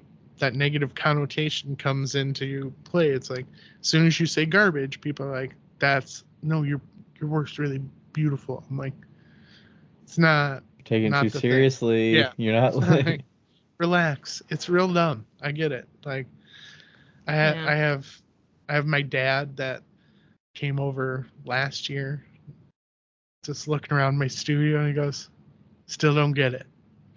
Get what? He goes, all this because you make stupid cardboard cups out of clay. I'm like, yeah, I don't get it either, man. But I do, because it's fun. Or my mom, who comes to shows, and like, okay, now I know that's ceramic, but that thing over there, that's not ceramic. That's a real thing. I'm like, Mom, I've been doing this for, let's see here, I started making trompe l'oeil work in 2004. So almost 20 years now. And my mom's still like, that's real though. I'm like, nope, still not real. You're that good, Tim. Still made out of clay, Mom. Like, it's like, I don't believe you. Like, okay. So how much of the actual like end result is because of the paper clay? Like, could you get that without it being paper clay? The cardboard, not so much. Some of the other objects, yes. Like I'm slip casting clearly, but the paper clay is super important, right? And if you go on any kind of, conversation, usually somebody will bring logic and reason to the conversation, be like, you can't do that with clay. It'll blow up because there's too many error pockets. And I'm like, well, you didn't learn that it's just about dry time and firing time, first of all. Like, I could probably make it out of real clay, but the paper clay allows me to get the plasticity out of it, the thinness out of the layers, and put them together. I also think it helps during the firing process because the paper burns out. And then, ready for my super academic conversation? I'm ready. Yeah, let's hear this. It creates capillary airways that allows the moisture to escape from the inside to the outside without it exploding. Oh. Nice. Yeah. Fancy way to say it makes little paths so all the moisture can get out without blowing this crap up. Right? Like, that's the best conversation the best description I've had to shut people up. Be like, well, I bet you all your work explodes. I'm like, no, very much the I wouldn't have a career if all of my like, work exploded. I have like one, and it's usually because I did something stupid, like the stilt fell on it before I got the shelf on it, and I was like, no, it'll be fine. And then it separates because it wants to move, or I sanded it too much and it cracked, and I didn't see the crack till after the bisque firing. And it's like, I go on those, I've been doing this, right? These cups, I think we were here. So it's like 2012 is when I made my first cardboard mug. My friend from Texas calls me up, and I see his phone on his name on my phone. And I'm like, oh, this will be a conversation. And I hit it. Not hi, not hello. You got big hands, right? I'm like, yeah. He's like, great. I need some cardboard mugs. I don't make mugs. He goes, you do now. No, you don't. He goes, I bet you will. And I'll go, what's going to make me do that? He goes, I need a coffee mug to fit my big ass hand. You have big ass hands, and I'm going to pay you. I'm like, blank check style? And he goes, yep, I want 2 of them. I'm like, all right, buddy, 2 it is. And that's what started the whole thing. It was like, I had a friend who had big hands, and he wanted it to look like cardboard, and he just wrote me a blank check and said, go nuts. Wow. How much did you charge him? $75 a cup. Nice. Because, right, I'm a sculptor, right? I wanted to be a sculptor. And I was like, $75 is enough for me not to want to shoot myself in the studio and be like, I hate making cups. Yeah. And so what is a cup now? What is a mug now? $110 to compensate for shipping costs on Shopify, $100 to the gallery. Okay. Right, but after looking at Renee Lopresti prices, I think I should up them $270 some dollars. Man, I saw her restock info. That shit was organized. Like, she had a spreadsheet. She's very spreadsheet, it looked like. There's a spreadsheet, colors, item numbers, photos. You've seen her test tiles, right? Yeah. Insane. I'm like, every time she gets like a new color, she has to make all the test tiles over. I'm like, Renee, imagine the amount of work you could get done if you would just stop making test tiles and just make work. Like, just stop and just think of it in your head, or like when you're sitting down at the end of the night, like, do some color swatching. I don't know, like, stop embarrassing us all with our test tiles. Like, people are like, how do you test colors? I'm like, I put it on 1 cup. So I'm willing to sacrifice, right, $100 or $50, depending where I send it or sell it through, right, to try out 1 color or 1 glaze. I'm like, I hope that works. It sounds like Becca. No, I would at least put it on 30. No, so when I started working with Amico, and Creech had me try HF9 and LG10 and one other one that I don't use ever. Are these all clear glazes or are these underglazes? Yeah, these are all clear glazes. HF9 is like the Cone 6, like on the label it says Cone 6. It's their high fire glaze. But it doesn't, like, I don't know. If you look at my cups around the tape, the LG10 makes this like brown flashing. It's from something in the LG10, which they won't tell me what's in there, but that's fine. I don't care. I'm not making it. But the HF9 won't do that. It just looks like flat tape, and I'm like, well, that's no fun. Like, it doesn't look like it's been sitting on the box forever. Like, so when I started trying them, I did exactly that. Is I sacrificed one cup. I'm like, okay, here it is, one cup, and then I think I tried 2 cups next, and then I tried it like a whole shelf in my 1018 at the time. I did a whole shelf, and I was like, okay. Then I did 2 shelves, and then the last one, when I did all 3 shelves, I called Creech up, and I'm like, okay, if this kiln load sucks, I'm sending you a bill. He goes, for what? I'm like, you made me switch. He goes, I didn't make you switch. I'm like, if this kiln goes bad, I'm blaming you. He goes, okay, have fun. I'm like, all right.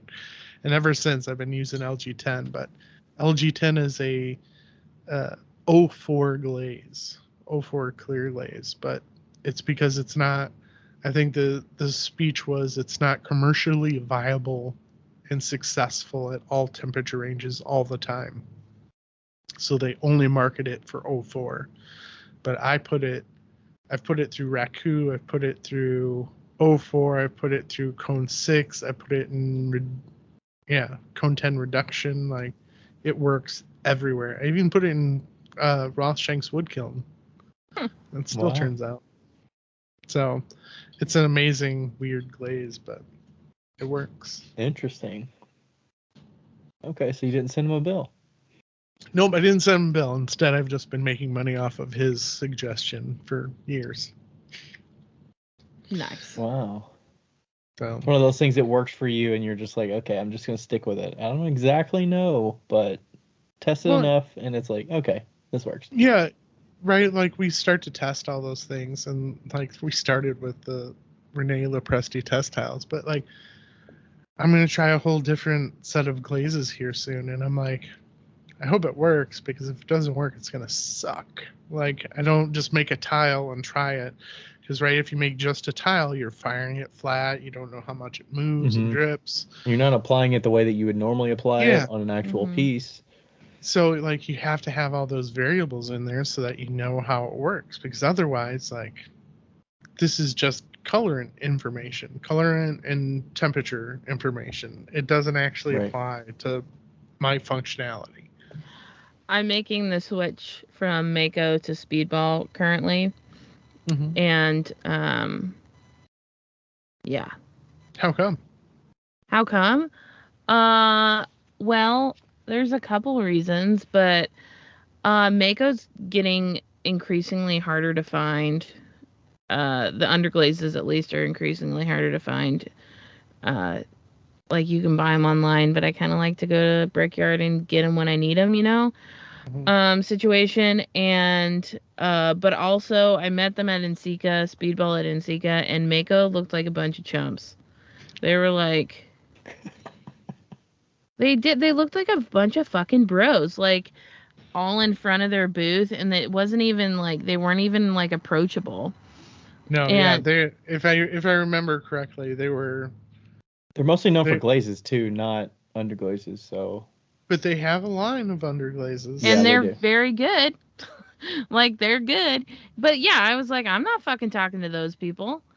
And Speedball was like so nice. I already know the Amico people. Amico just doesn't get my business purely because of cost. It is, I can't afford it. But But yeah, just like talking to the speedball people, and it just like they felt like family, kind of, and it was just, yeah. That's how my relationship with them has been over the years too. Yeah, and like Ryan's with them, and it's just like kind of a natural progression. Are we gonna Vin Diesel this and talk about family? Are you seriously Vin Dieseling this right now? Vin Dieseling, but regardless, they were like, we want to know what your issues are with these glazes. And I was like, well, if you want to know issues, I'm the right person. Like, I will not hold anything back. Within like, they're like, we want to know your critiques and stuff like that. Within like 20 minutes of me getting the box and like trying to like even squeeze them out of the bottles, I was like, you need to change your bottles. These suck. Like, I didn't say it like that. I said it a lot nicer, but like, Like, I like to dip my brush in it. You can't really do that unless it's a pint. And I don't want a pint because I don't have enough room to have pints everywhere. Yeah. And so, but yeah, I'm going through them right now, and it is stressful. Plus, you didn't just dip your toe in like, I want 5 colors. You're like, I want all of them. I didn't say all of them. 24 colors or whatever. I got 24.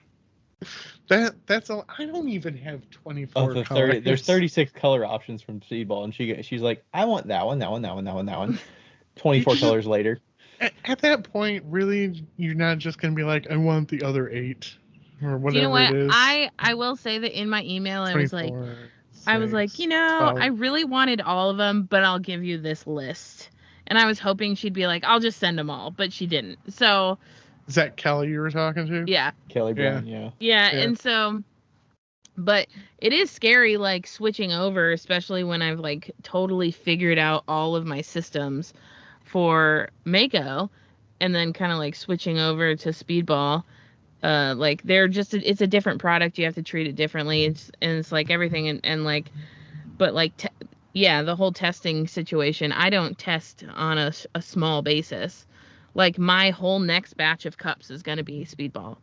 Like, I'm not... Of how many cups we're talking? Probably 30 or 40. I'm an all-in sort of person. And that's just the way I am. And like, I've already done earrings in them. Because I was like, well, I guess we're switching. Those are some of your tests, I guess. Yeah, sure. But...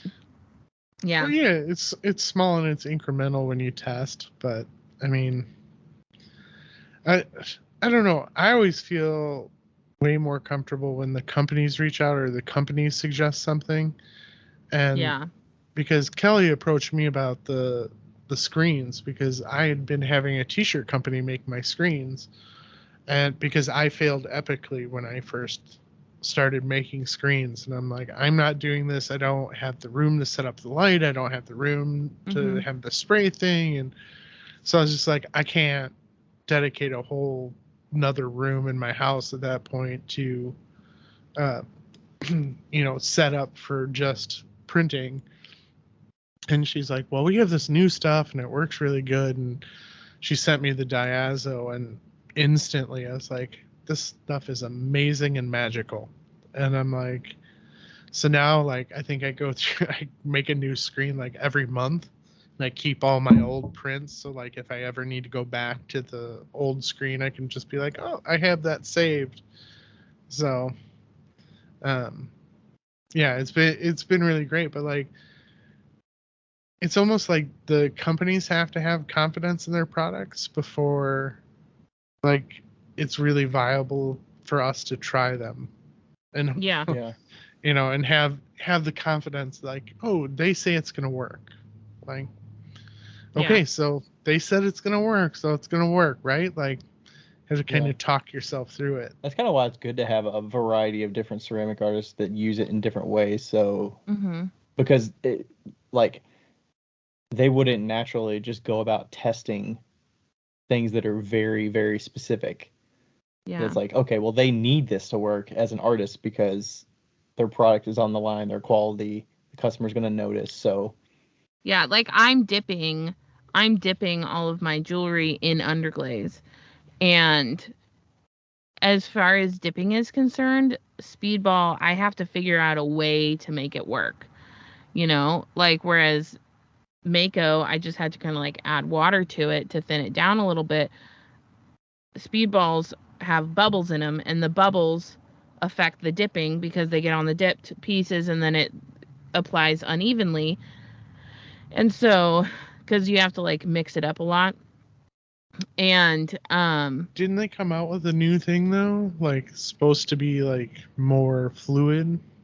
It is more fluid, but I need it like water. She needs it, fluid. Thinner than that. And like almost spray application thickness? Almost, yeah. And so like, but I don't think they've ever had anybody that's just dipping things in underglaze. Mm-hmm. And so it's a good point of view. What if you worked to the consistency that Dell uses for the spray? Or would that be I do, but he doesn't care about bubbles. And I do.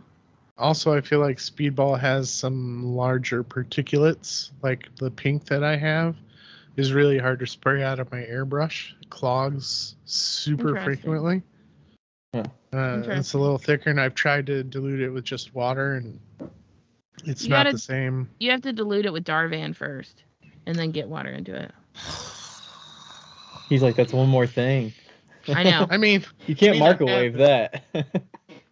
I have it. I thought I had. No, yeah, I have it over on my shelf, but this is like, I also don't want to do it.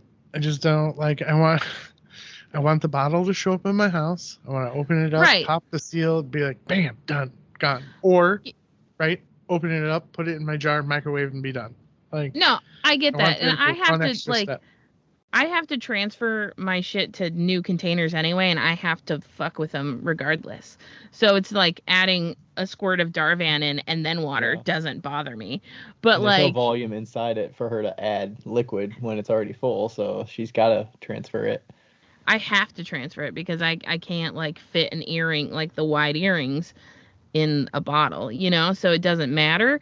But like, yeah, it's wild. It's wild. Like, just all the fucking things we have to do. All the fucking things. Also, we have to pause so that we can talk about. Well, I wonder what kind of kiln do you have, Tim? Yeah. I have a feeling you don't have an L&L, but that's okay. I think you have a Scut, right? Do you want the long story or the short story? The short one. I have a Scut and an Amico. Okay. Okay. Amico's basically a Scut, isn't it? Yeah, hold on. Oh, he got a tattoo. He's bought in. Oh, sweet Jesus. It's beautiful. That's an Amico, right? Get a knock over my cup. So the tattoo is Amico and the real kiln is Scut? No, the 1018 is the Scut, and then Hot Dan is the one on my back. Okay. Which is the matching one for the one in the garage that I fire in most of the time. Because I told Amico, I said, I'm going to buy a new kiln, but just depends on pricing. And I said, it can have a red control box on it.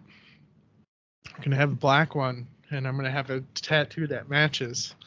And before I got done with my spiel, the guy from Amico, I think it was Jeff, right, Jeff?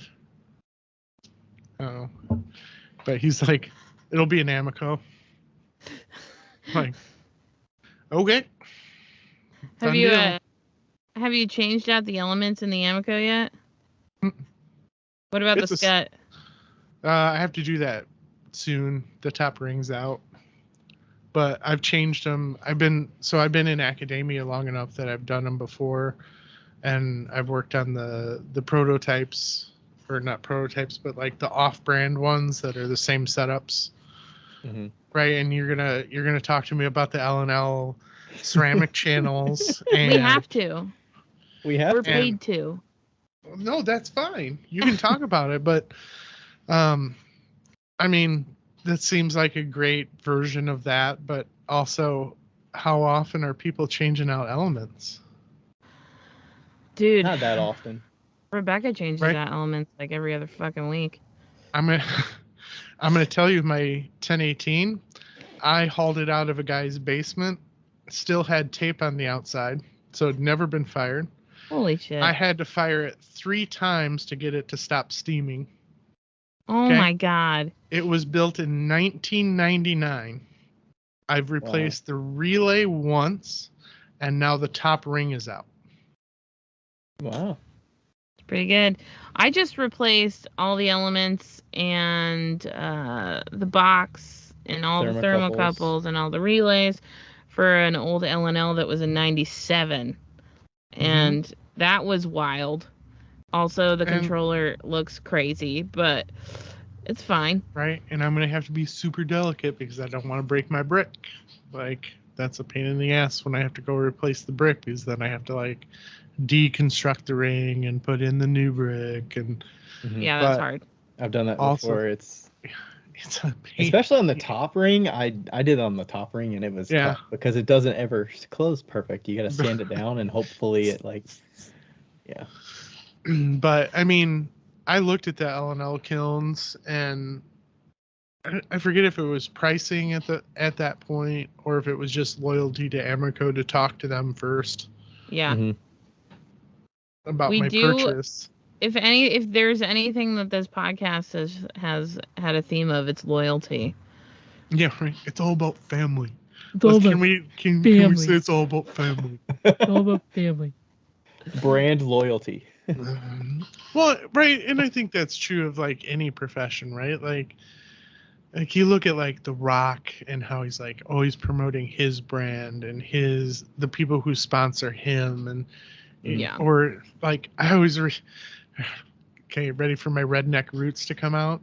Ready. Let's hear it. It's just like when you listen to a NASCAR winner at the end, and he's in the winner's circle, and he's like, "Man, this Ford really pulled it off with the Spenske's, suspension, and Pennzoil motor oil really came through with us. The Gatorade, blah blah blah." And, like, there's like a 20-minute spiel about how they worked in all the brand names, right? And at some point, I kind of feel like that because, right, I use Dolan tools, I use Amoco underglazes, I have a Scott kiln, I just sit there and I go through Diamond Core tools and all, like, my Archon mount, and I'm like, I'm a freaking traveling salesman at this point, right? Like, we all are, because we're all like, oh, we really like these products, like, yeah, we want to promote them and have them, and it's like, is one better than the other? I mean, only time will tell, right? Like, you guys will probably have your L&L kilns in perfect shape for way longer than I'm going to have my Scott and my Amoco kiln, because it's not going to wear and tear on the channels, right? Like, even as a non-L&L person, I know the benefits of the L&L. I already know. Because you've compared them, yeah. Yeah, I already know. I know exactly where this is going, right? And, like, is that a bad thing to have brand loyalty? I mean, it's going to cost me more money in the end. But also, like, it's also one factor of what you need in your business is a kiln. Yeah. And it's like, once again, like, if we go back to the whole point of me being in galleries, it's like the promotion there was already built in, right? Like, I knew Amoco. Amoco knew who I was. I didn't have to start a new relationship. I didn't have to foster that. Be like, oh, here's this weird, crazy guy that's going to come up and talk to me about kilns, right? Yeah. Mm-hmm. And, like, I'm looking at getting a new fancy slab roller, and I've been talking to a whole bunch of people, and they directed me towards the company who actually makes the Shimpo one, but they make it up in Canada, and they're like, but we make our own. It's the same thing. It's just orange instead of blue. Like, it's not North Star. I'm like, so what's the difference? They're like, it's orange instead of blue. Like, okay. Like, I got a fancy slab roller. Do you? I do. I have one, the bed moves, and it's just got a solid state roller. I bought it from a guy that was, like, manufacturing them in his garage in Florida. Yeah, Florida. I think I've seen a blog post of it or something. Yeah, and it's nice. It's held up. I've had it for, if I'm 8 years with Companion, 7 years. But I want to be able to do bigger things now. And I'm like, I need a bigger roller. And like, I also, my height things are different, right? Like, you have to look at all these factors when you're looking at new equipment. And it, and I don't know, like, how does one gauge what's better? It's like the old, like, I rather, the Ford versus Chevy debate. It's like, which one's better? Yeah. It's like all preference, isn't it? I was saying that because if I don't sell it to somebody else, you can buy it from me. Oh, how big she's got a high roller. I've got a high roller. It's a vertical slab roller. Oh, You ready for this? Are you ready for Inside Baseball?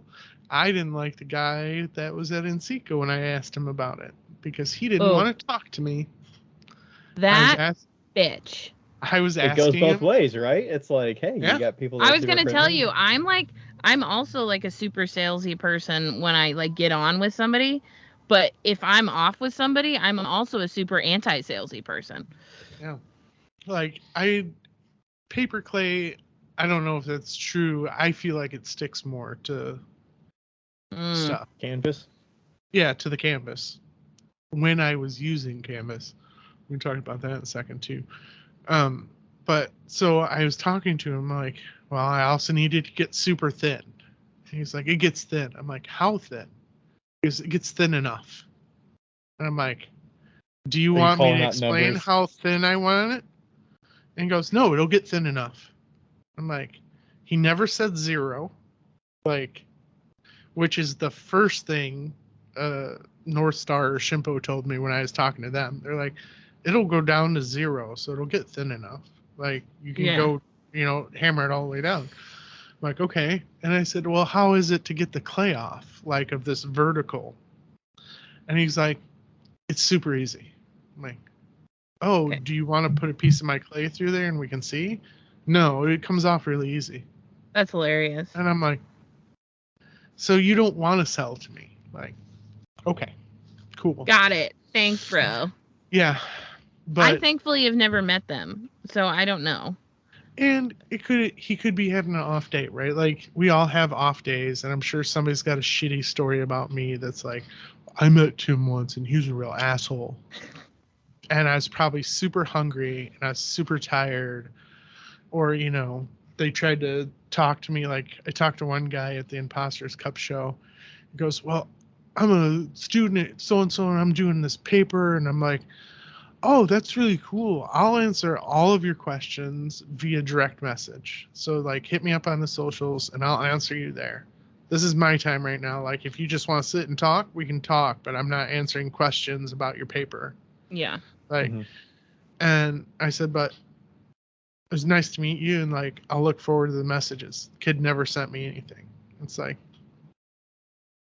he's probably like, that guy was a super dick. Like, okay, what are you asking for here? I was hanging out with my friends drinking beer. Like, does it look like I want to answer a whole bunch of questions to help you get an A on your paper? Right. Like, there's a time and a place for things, right? Mm-hmm. But like, he could have been having an off day. Right? He could have been having a horrible situation. Something might have happened personally and like it just kind of came out in there. There's been times, right, we've all had where we're just like, nope, today's not the day to talk to people. I have to hide in my hole and, be me. But so I've been switching from Canvas to Tyvek. Oh, that's a good idea. Yeah, because it never gets oversaturated. Yeah. So I can roll all day.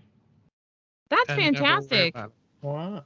I've been putting paper between the canvas and the clay sometimes so that it doesn't have any, just like when I do little stuff. It's not like we're not going nuts. So I barely use the slab roller anymore. But yeah, that's a great idea. Tyvek's fantastic. And then you can make a wallet afterwards.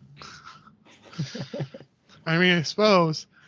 No, so I used to separate with newsprint, and the newsprint was getting compacted and sticking to the paper clay. So now we're completely switched over. I spent like a night cutting up sheets big enough for my slabs so that it gets separated and it sits under my bag so that all my slabs are prepped. So I can sit one day, roll slabs for 2-3 hours, and just have all my clay done. Yeah. Roll it into the studio, use it. And then on the slab roller, I started out with a USPS mailer, and I just cut it up and spread it out because it was free, right? USPS gives you free shipping supplies. Right. They don't question what you use it for once it hits your house. Even though it is illegal, but that's okay. I could possibly put it back together and ship something eventually. Yes. You never know. I could ship my pants. Right here, right now, I could ship my pants. I'll ship my drawers. I could ship my pants. Hey, wait. Pause for a second. Hey, Ryan. We just talked about the L&L channels, and how fucking great they are, and how Tim doesn't know anything. And, did I not tell you how superior your kilns are? No, you did. And if L&L wants to prove it to me, you can send them this clip, and they can send me one, and I'll be happy. Where do you find Tim? Do you know where you find the L&L kilns? LNL.com. Hotkilns.com. Oh, that's right. They have that. They have a really kick-ass logo. They do. Yeah, they have the best. Their social and all that stuff in the website recently. Hold on, just 1 second. I want to see something real quick. Oh, is he gonna test us here? Does he have a sticker? Anyway, go get your kilns at hotkilns.com. Hotkilns.com. Hotkilns.com. Hotkilns.com. Hotkilns.com. I think you guys need to up your game about your promotions. Saying. Well, we usually do really well when there isn't somebody, talking about Amico. And Scott. I could talk about Laguna. You want to talk about Laguna? You want to talk about kiln sitter, standard clay? I want to talk about. Or I had their logo on a screen. Oh. Did you have to, when you're going to sell a piece that has their logo on it, do you have to just get an agreement with them like, hey, I'm making these, or is it in conjunction with NCCA, or how does that work? I have been really fortunate that I have not asked permission from anyone. I've heard people have had problems. Are you only doing it with companies you already have relationships with, though? I heard you call it standard, but I don't know before I had a relationship with Amico, I made those. Standard, I don't have any kind of affiliation with at all. I've met Graham. I've met a whole bunch of the people that are surrounding him, and they like my work. They bought cups, and I'm like, and when I met him, he's like, "Oh yeah, I own one of your cups." I'm like, "Did you buy it?"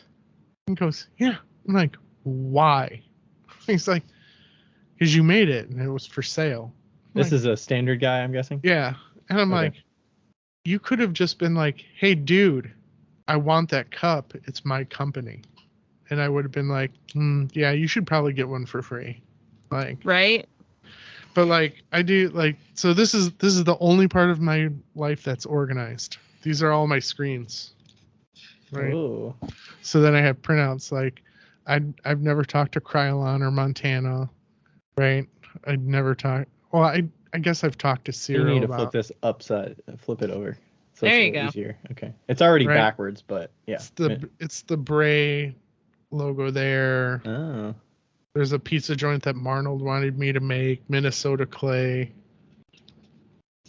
I don't ask any of these companies. These are all movie logos. Yeah, because you put them through the screens and they're super tight on the so you don't waste any paper. Show. Oh, the VHS one. That's great. Yeah. These are all my Evil Corporation logos. Love it. Stark. Right, my General Fragile one. Oh, I love the Brunswick one. Yeah, the Brunswick Bowling. It's a rare one that gets put out. Oh. Tootsie You Roll. made a trompe l'oeil bowling pin? No, somebody else does. Who makes really kick-ass bowling pins? It's like Raku Fired or something. Oh yeah. I've seen some that are horsehair raccoon. Yeah. Yeah, that's like right. These are all vector. Yeah, these are all vector images from trucking placards, and then these two are from Denver. They use these from Black Book. This is one of my favorites. A baby with a cross over it. Child. Yeah, don't put them in the storage container. Yeah, no. They could suffocate. Thanks for that information, dumbasses. I made some stuff that relates to Kevin Smith because I'm a big fan of his. Here's my Amico screen. Okay, Amico, standard, Orton. I like the Kiln Sitter one. That's cool. But like, right, and then I made stupid movie logo references. Nice. Aardvark. Yeah. Tactic. Yeah. Yeah. And then this one, that's an older screen. And then I threw together, like, I had some of like the big blue logos. See? Mm-hmm. There you go. L1L That's an old one. I like. I've never used that logo. Okay. So I go through and like when I try to fill up a screen, I gotta find logos. So it's like, I try to keep them all semi-thematic. So like I had to make a clay one. So I'm like, okay, find a whole bunch of clay companies and make them all clay oriented. Right. And it's like, I haven't used half of those because like, I think I've made the Aardvark one once, but it's like all those other ones. I think I made a Plainsman one for Ciro. Sent it to him when I was talking with them about, they make this really kick-ass M60 clay, I think, or something like that. But it's this like red clay body and it like busted apart and bone dry. And I literally put water on it, put it back together, fired it, and it's solid. I'm like, what magical stuff do you have in this clay? And he's like, seriously. Like, I don't need to know, but that's crazy. Yeah. But so I collect all these logos and I don't ask permission and I haven't been approached. I know that like Justin Rothshank has had some issues with some things and Mitchell Spain has had some issues with some logos that he was using. But I also don't do like Brett Kern made a really, really potent observation is that like I'm like borderline fan art.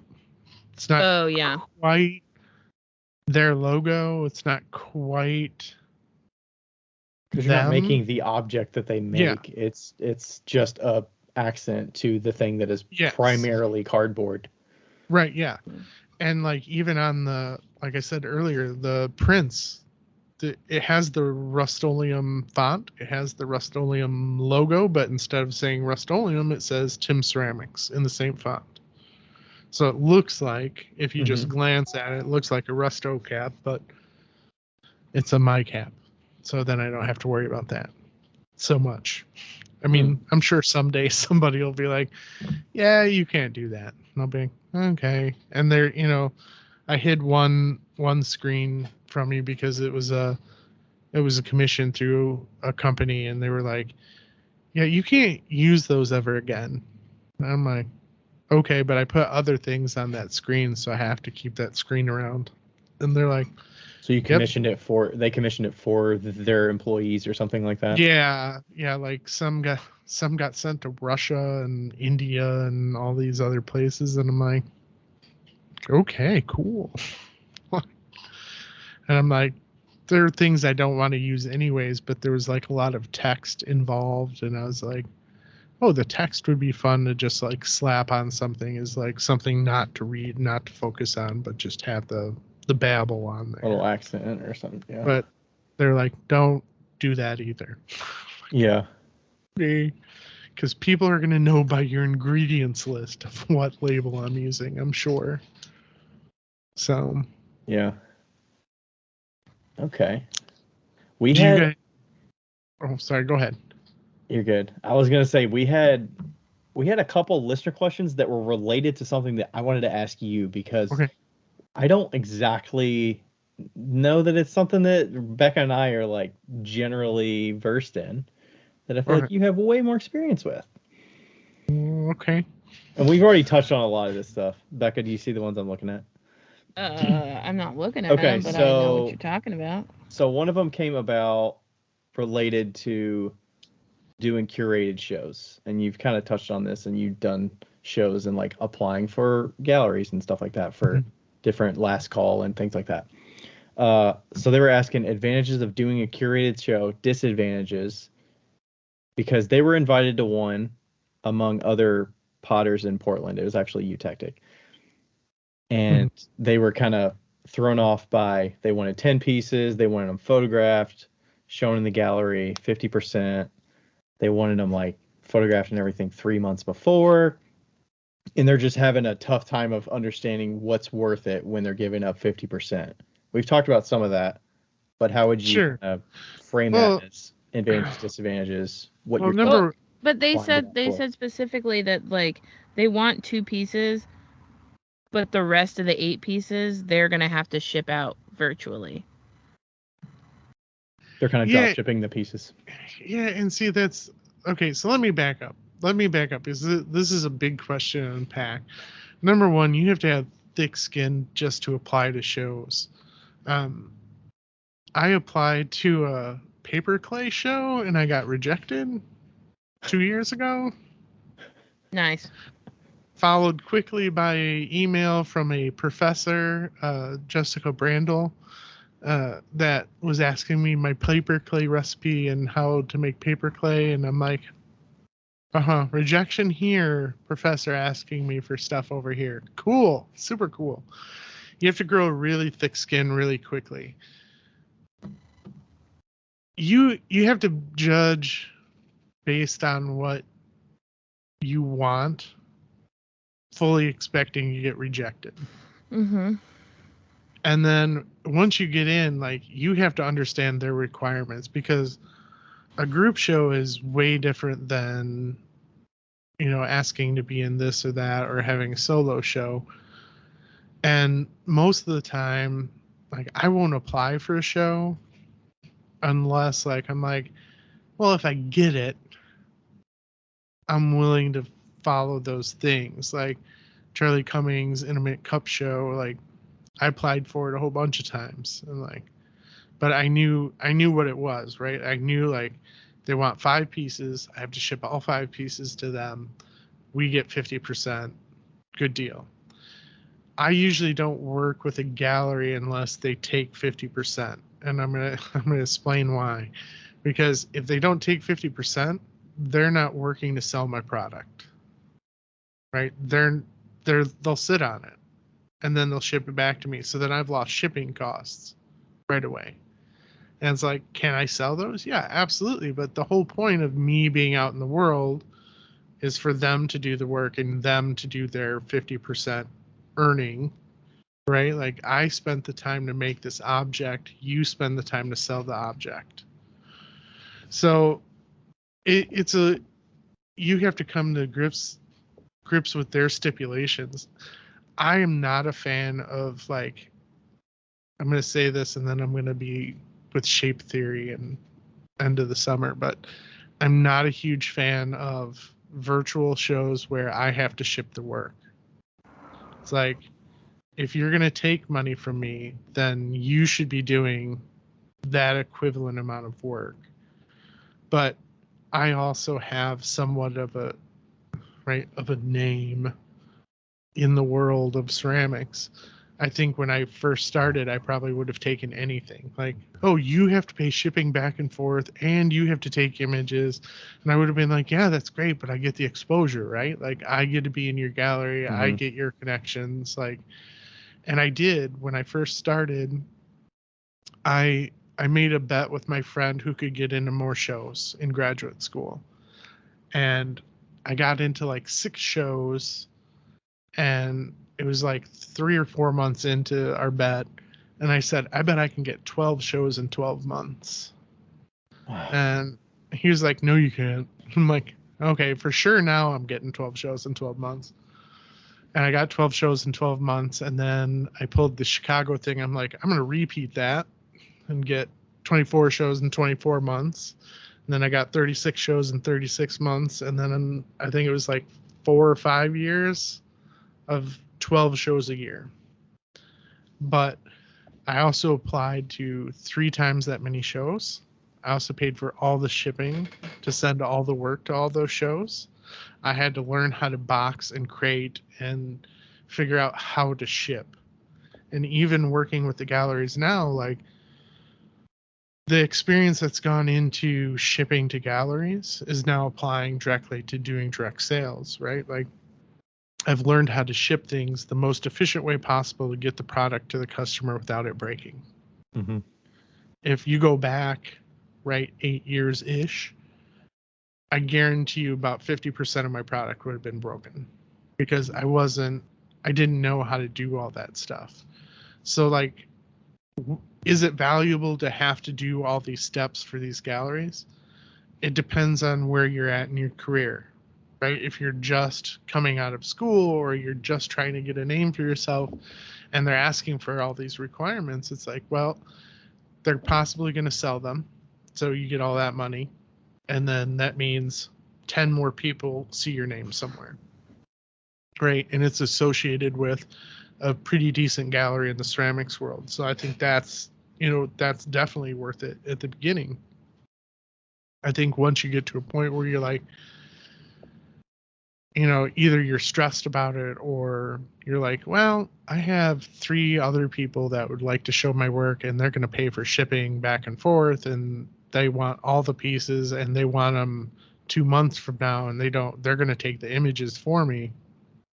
I can't tell you before I started doing independent sales, I started last year, so that would have been 7. So for the past 7 years, I hadn't taken a slide. I don't have a slide set up. Like if you look at my Shopify, I put a piece of cardboard down, I put my phone on portrait mode, I put it 1-to-1 and I take the picture. Like I don't have the fancy backdrop that Companion has for the faded gray and the gradient background. I don't have the big light that drops down. I don't have any of that shit. Like I'm just like, bam, camera phone, perfect. Next, right? But like I don't have to work as hard because people have seen my product, right? Or my things. And people have an anticipation for those. So I hope I'm living up to those standards. But I think go back to the end question. Like, I think it really depends on where you're at in your career and what you want out of it, whether or not it's worth it. Because when I first started, right, I wanted to win a stupid bet. So I spent all the monies just to win a stupid bet. Right? Like, he probably spent a quarter of what I spent trying to get into shows. Yeah. But I'm like, I spent all this money and I'm beating you. Because in the end, how much profit are you actually making from the pieces that do sell when you've applied to 3 times the number of shows? You probably netted about even in the end, right? Probably about even. Or if you talk to certain people, they're like, well, what's the math? I'm like, what math? They're like, do you know how much you put into a cup? I'm like, mm-mm. And if you go back and listen to the Potter's cast, it was me, Kurt Hammerly, and Sean Forrest. Mm-hmm. Yeah. And they asked me what my number was. And I said, my number? I remember that. How many do you need to make per month to make your bills? I'm like, I thought we were making art, guys. And they were like, well, we are. I'm like, really? Sounds like you're doing something else. Like, I'm just making things. Like, I've never done the math. I don't care about the math. All I care about is what's in my checking account at the end of the day. I was loading my kiln when I was listening to that episode. Like, that's probably one of 5 Potter's Cast episodes I've ever listened to. And, probably shouldn't have said that. That's fun. But I, like, specifically remember, like, what I was doing while you were saying that. Like... I think I was loading my vehicle for a show that day that I was listening to it. Well, it's a really interesting philosophy, right? Like, Sean has a certain mode that he does, and Hammerly has a certain mode that he does, and it's like, it's whatever works for you at the end of the day. And I know that's a really like elusive answer, but it's like when somebody asks you like, how long is this going to take to dry? Well, I don't know. What do you mean you don't know? I thought you knew about clay. I do. Is it in front of a fan? Is it in Illinois or is it in Nevada? Like, yeah, I don't know. Is it 100 degrees or is it 10? Right? Yeah. Are you going to put it in the kiln and like do a pre-soak on it, or are you just going to go fast all the way through? Like, and it's like all those variables, and what at the end of the day, as long as you're comfortable with it, like I'm guessing this person who asked the question is not comfortable with that. Yeah, right? The person also sells their own work, and they nearly sell out online. So the only reason they would have done it is for the invite and the proximity to the gallery, which the gallery has its own name, and maybe it was Julianne Rausch. Forgot to mention who that was, but it was kind of a, hey, it's nice to be invited, right? Because you don't have to apply for it and then risk not getting it. But, and I'm sure there's a little bit of, you kind of want to be in proximity to others that are like known. Yes. To some point. Right. That's that networking aspect that we were talking about earlier, right? Like you sell together, it creates an atmosphere. You're in a show, a gallery, whatever, where you can have more people drawing eyeballs to the thing, and your name gets brought up because you're like, oh, did you see that cup? Like I've had plenty of those conversations, like when Last Call comes out and we're all scrolling through, or the Charlie Cummings cup, gets put up and everybody's like, oh, did you see so-and-so's work? I haven't seen their work before. It's really amazing. Right? Mm-hmm. Or Ceramics Monthly emerging artists come out and everybody rushes to see who it is. And they're like, ooh, I like these 5 people. The rest of them I don't care about. Mm-hmm. But it doesn't matter because it's like that networking aspect helps. And if that's what that person wants. But here's another thing that I think about a lot is, why do I need more followers? Right? Like what is the end goal of that? Yeah. Do you already have your supply and demand figured out? Can you handle another Reddit post that goes viral and everything sells out, and then all these galleries are burning down your door to get more stuff? It's like, I can't handle that crap. Like, so I don't need anything more. Do I want more because I'm stupid and petty and I want to beat Mitchell in the amount of followers? Absolutely. Like, it's amazing fun game to play, to be like, oh, I'm going to do this, and then have him make fun of me because, he posts once every month and gets 9 million people to follow him. But, it's once again, it's like, what is the end goal? If this lady's selling out already, what does that do for her?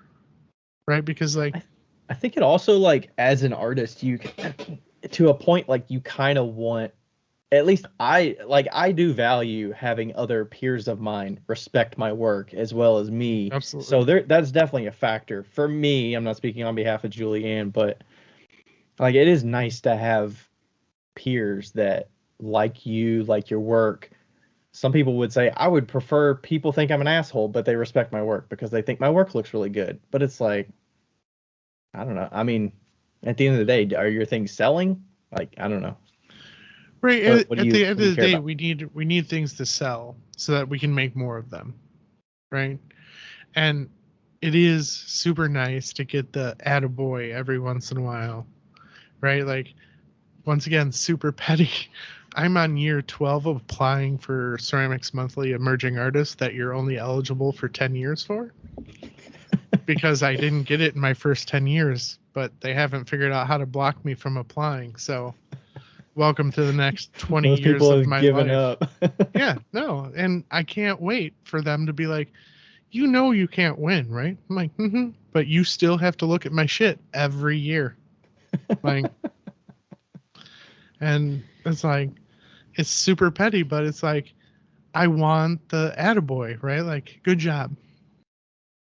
And it was the same thing with Art Access. Like, I applied twice and got rejected twice. And then I was talking to Dedham, and Dedham's like, oh, well, I'm on that board now, so you should reapply.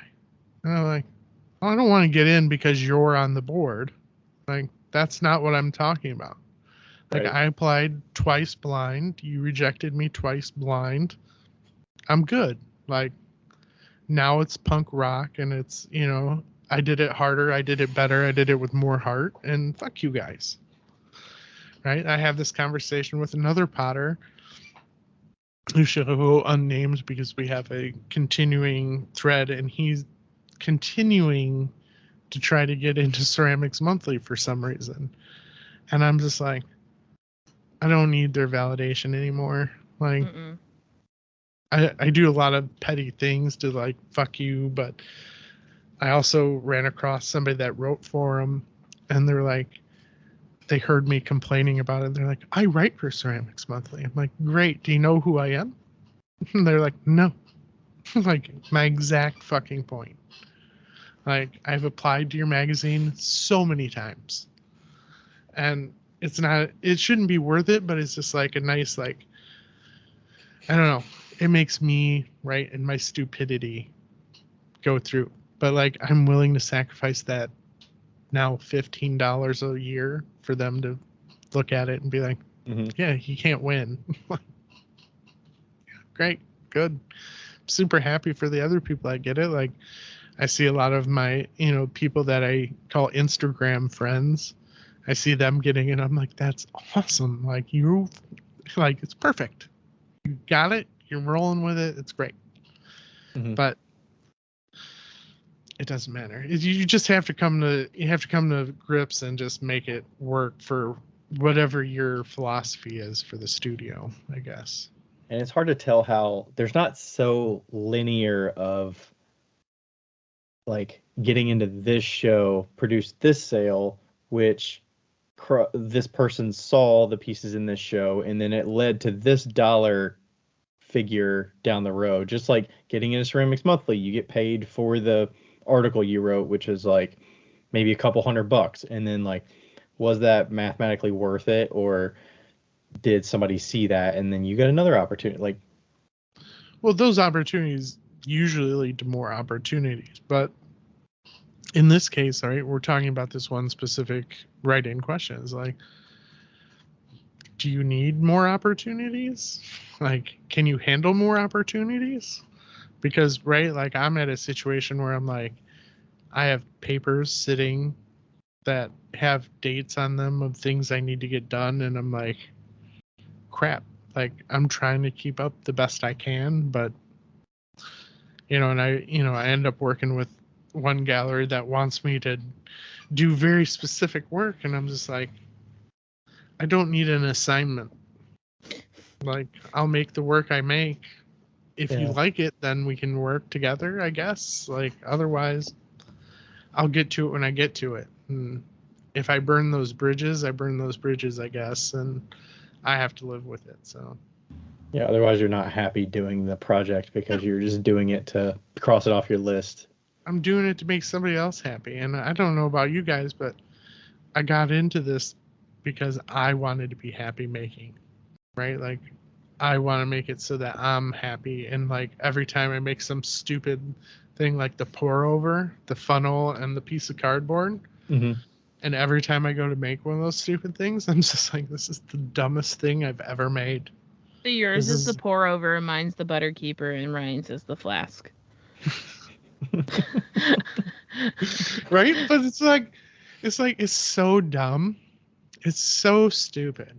And it's just like, but that's right. I'm smiling just thinking about making stupid pour overs. And people are like, oh, have you used them? I'm like, no, never once. I heard they work really great.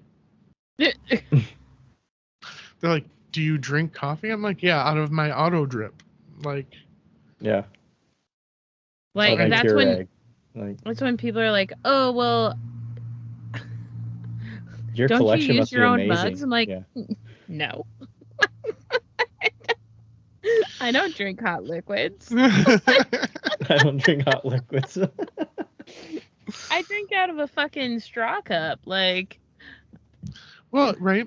and my wife, like, we have different philosophies on drinking, right? Drinking liquids. Like, when I'm upstairs at the table, I like little cups. I like the ritual of refilling the cup with something, right? It seems stupid, especially to her. She has this big, like, 32-ounce cup that she has by her at all times, and she just plows through it and plows it, and she can't keep it full. She's like, I hate refilling it.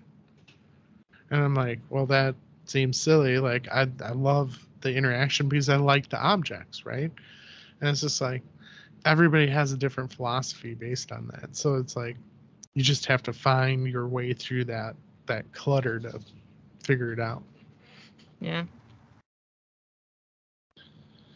Okay, I feel like we went off on a way crazy tangent, and you had questions at the beginning of this segment. We had that one question and this other one because I feel like we're never going to touch on artist statements on our own. So ever again. Somebody asked, have you ever talked about writing artist statements for submitting work to galleries? I had to do one recently and wasn't sure how to approach it. And she said, also, I'm thinking Becca probably hates artist statements. Laughing. That's Overbrook Clay. So I was told in graduate school to write artist statements so that your mom can understand them in plain language. And then I read Jason Briggs's artist statement, which is, it's not funny, but it's semi-humorous but written well. And when I read his, and I was like, oh, this is what I would like mine to be, but I'm not a good enough writer. I was like, well, screw this. Like, I'm just going to be me about it, right? Like, you can call it branding, you can call it whatever you want, but at the end of the day, it's like, I went from the big one-page artist statement that everybody wanted to a half page to a paragraph. And now when people ask for artist statements, I've totally given up and I just send exactly what's on my Instagram. I make stuff out of stuff that looks like other stuff. And I'm like, if you're going to fucking reject me because you don't like my artist statement, then screw you. I don't need to be in your show. I don't need to associate with you. And if it's a big show, like, right, if a museum's going to approach me like, well, we're going to need something a little more substantial, big, great. I'll make a larger one, but it's not going to be more than a half page. Because when I go to a gallery, increase the font size. It's like, I can make it like 45 font size. Because let's be honest, right? When you go to a gallery opening, do you read what's on the wall? No. And even if you start, you're like 2 sentences in, you're like, dumb. I'm gonna go look at the art. I skipped all those steps in college. My artist statement was, I do what I want. Yeah, you went straight to the, like, here it is, bam, done, I'm out. Like, but like in academia, you have to meet certain requirements, and I get it. Yeah. They're trying to make you be thoughtful, and like you're supposed to write so you better understand your work, and that stuff works. Like, writing about your work helps you understand why you make the things you make. That doesn't mean that you have to talk academic about your work. Yeah. You can break it down and be simple, and you can make, right, a comedy bit out of it. Like when I go do workshops, I have stupid jokes that I throw in there.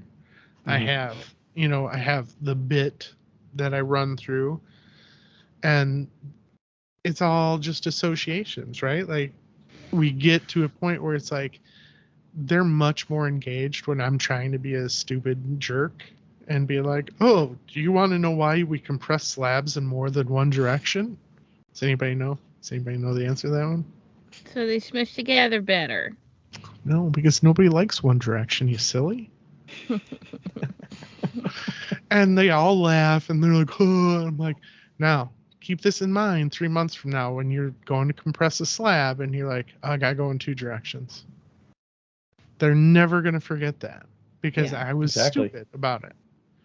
But it's ingrained now, right? Like, and I always tell people, I'm like, that's a Brett Kern joke. He really loves that joke. You should definitely tell him that I told his joke during my workshop.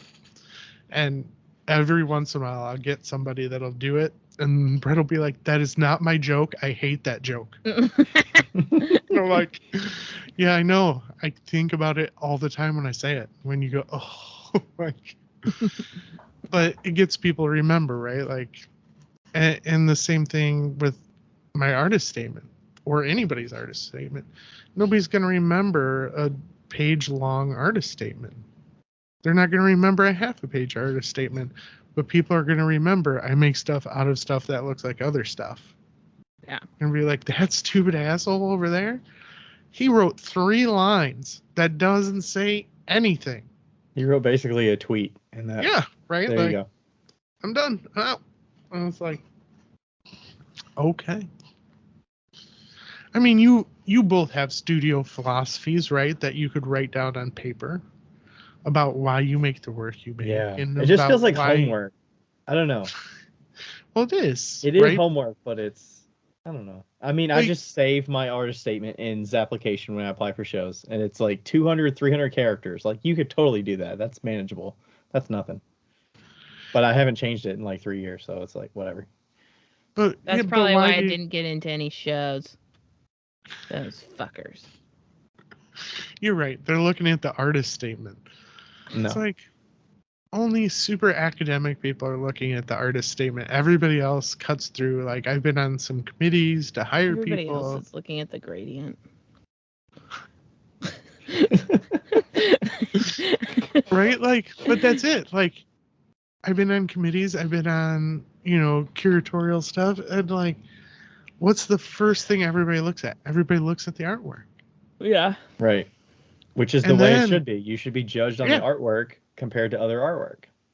And like when I was on a couple selection committees, they're like, well, did you notice whether or not they were this person or how they wrote that? I'm like, no, I didn't read any of their crap. They're like, why not? I'm like, because I want to know how they make that stuff. Like, that stuff's intriguing. I want to know how they make that stuff. That's why I selected them. Like, I need to know more from them. And you're not going to get it over a rehearsed artist statement, right? Like, that's super dry, super boring, and nobody cares. Like, the process is way more interesting to me. Like, how did you go about producing that thing? I wonder what techniques they used to get to that point. I'm not like, what influenced the reasoning behind why they made the thing they made? Do you guys know Andrew Clark? Yes. Have you met him in person? No. I do know I saw him across the room at the Imposters, but I didn't introduce myself because I didn't know what to say. He looks like a Disney prince. I do know that. He looks like a skater boy. So, as long as I've known him, he's got his hat on and he's got like some kind of 80s coat on. And I recently saw a picture from Denver where he's laughing. He's just wearing a shirt and he's got no hat on. And I'm like, who is this motherfucker? Oh, at Hammerly's studio. Yeah, I'm like, who is this guy over here? I'm like, no hat, no coat, like, bullshit. I call bullshit. Like, he got like dressed up. Yeah, he got dressed up for the occasion. I'm like, man, when I roll in, I'm like, oh, I'm in my shorts and my stupid shirt. Like, whatever shirt I'm wearing. Like, yeah. And I'm like, and people are like, oh, you're going to get dressed up? I'm like, no. This is the most I've ever done is like when I do like demos for booths and I'll put on my Tim Ceramic shirt. For people that don't know me because I don't have business cards because I refuse to print on paper anymore. I'm like, right. But it's like, other than that, I don't care. But artist statements are dumb. Make them simple. Make them fun. What if you just ripped up a phone book and just handed him a little piece of the phone book as your business card, but like didn't put any information on it? Just I'm sure you got a rubber stamp. You just be like, bam. I could rubber stamp my QR code. I have a QR code that leads directly to my website. No. Just hand him a blank sheet of paper. Who is that? Is that Steve Martin that does that? He's got a blank business card. I think it might be. There's a comedian that has a very similar. It might just say Steve Martin on it. or like you've just met Steve Martin or some ridiculous crap. It's like has no information whatsoever how to get in a hold of them or anything. Mine I have a business card that says thanks bro, and then on the other side it says stay classy, and that's it. Well, and right, I used to sit and I used to go on the Photoshop and lay out all the things and put the social media and my email and the phone number, and I'm like, what did that ever get me? Other than $200 in the hole to make business cards. For reals. Right, for both sides. And then I printed them on cardboard. I'd sit at like shows, like, and I just cut out cardboard rectangles and stamp on there. And then people were like, I'm like, nobody looks at these stupid things. And then every once in a while, I'll make little coins that have the QR code, my name on them. And I'm like, and I'll hand them out to random people, like, this past in Seca, people are like, are you Tim? I'm like, yeah, here, hold on. And I'm like, here, have this. And they're like, thanks. I'm like, yeah, I made that thing. I don't know why, but I made it. It's a Tim coin. It's not a Tim C. B-back coin. It's a yeah, cardboard Tim. They coin. vary in size and decoration, and they're stupid. And it's like, some of them have the secret Society of Supervillain Artists logo on them. Ooh, some of them just have the QR code. Some of them have my kids' logo on them. So it's just like, I don't know. It's just whatever floats my boat when I'm making stuff. I'm like, I can make that into a little thing. So. Yeah. Okay. I have a couple funny questions if we want to wrap up here. Sure, yeah. All right. Do you still have the TV in your studio with the VCR? Okay. My TV VCR combo ate a lot like love, and I cursed at it for 3 days trying to eject it. Oh no! I don't know that movie a lot like love. Maybe it's got Ashton Kutcher in it. So I took that out to get recycled. I now currently have it's a flat screen Vizio hooked up to a VCR. So that I can watch my collection of VHS tapes. Okay. My son recently wanted to watch Fast and the Furious to bring it back to All About Family. And we had to pay for it. And he was like, I don't want to pay for it. And I'm like, okay. I said, I have it down in my studio. We could watch it. He goes, on VHS? He goes, isn't that the small screen too? I'm like, absolutely. It's going to be a square. It's going to be a square. 4x3. But it's going to be on the regular TV. I'm like, yeah, it's going to be on the regular TV, and you're going to see little sound lines and noises. And he's like, no. And there's nowhere comfortable to sit in the studio. Yeah, it's just my studio chairs. And he got really mad the other day. He was down here helping me, and the heat gun's cord is right in front of the screen right now. He's like, can we move that? I'm like, nope, that's where the heat gun goes. That's the cord. Just look past it. It'll disappear after a while. Just look through it.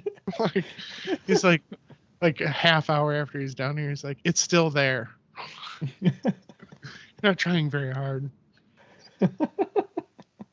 So yes, I still have a VCR in my studio, not the VCR combo that I would like. Man. But okay. maybe someday at a yard sale I'll find like a Hello Kitty VCR TV combo. You know that. I hope you do. Every time we get a neighborhood newsletter, they always have the junk days where they collect all the old shit and they say 1 TV per car or something. You almost need to go to one of those and see if somebody has an old one that they just give out.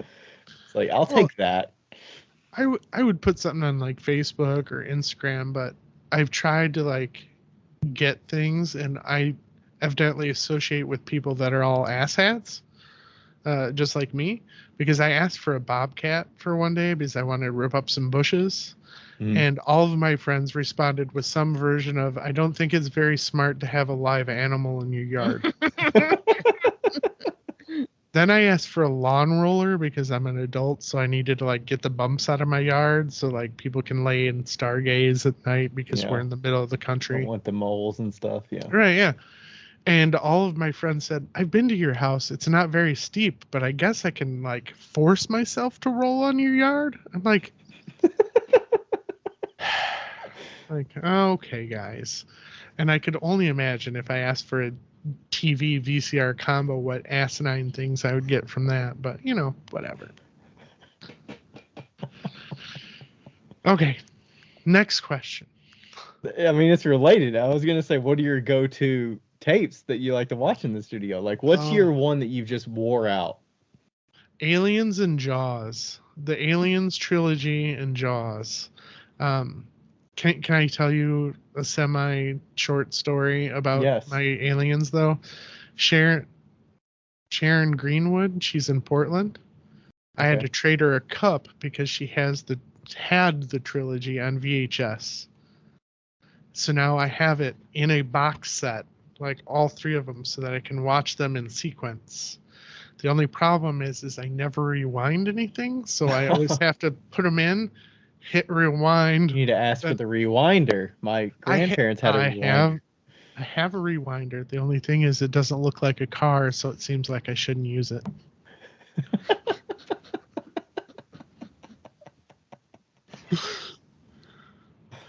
Those are rewind. Yeah, those are the ones that like get the most play, and then I have the original Star Wars trilogy from 1982. I got them for $0.25 a piece, and the thing I love about those is it's pre-digital fixing.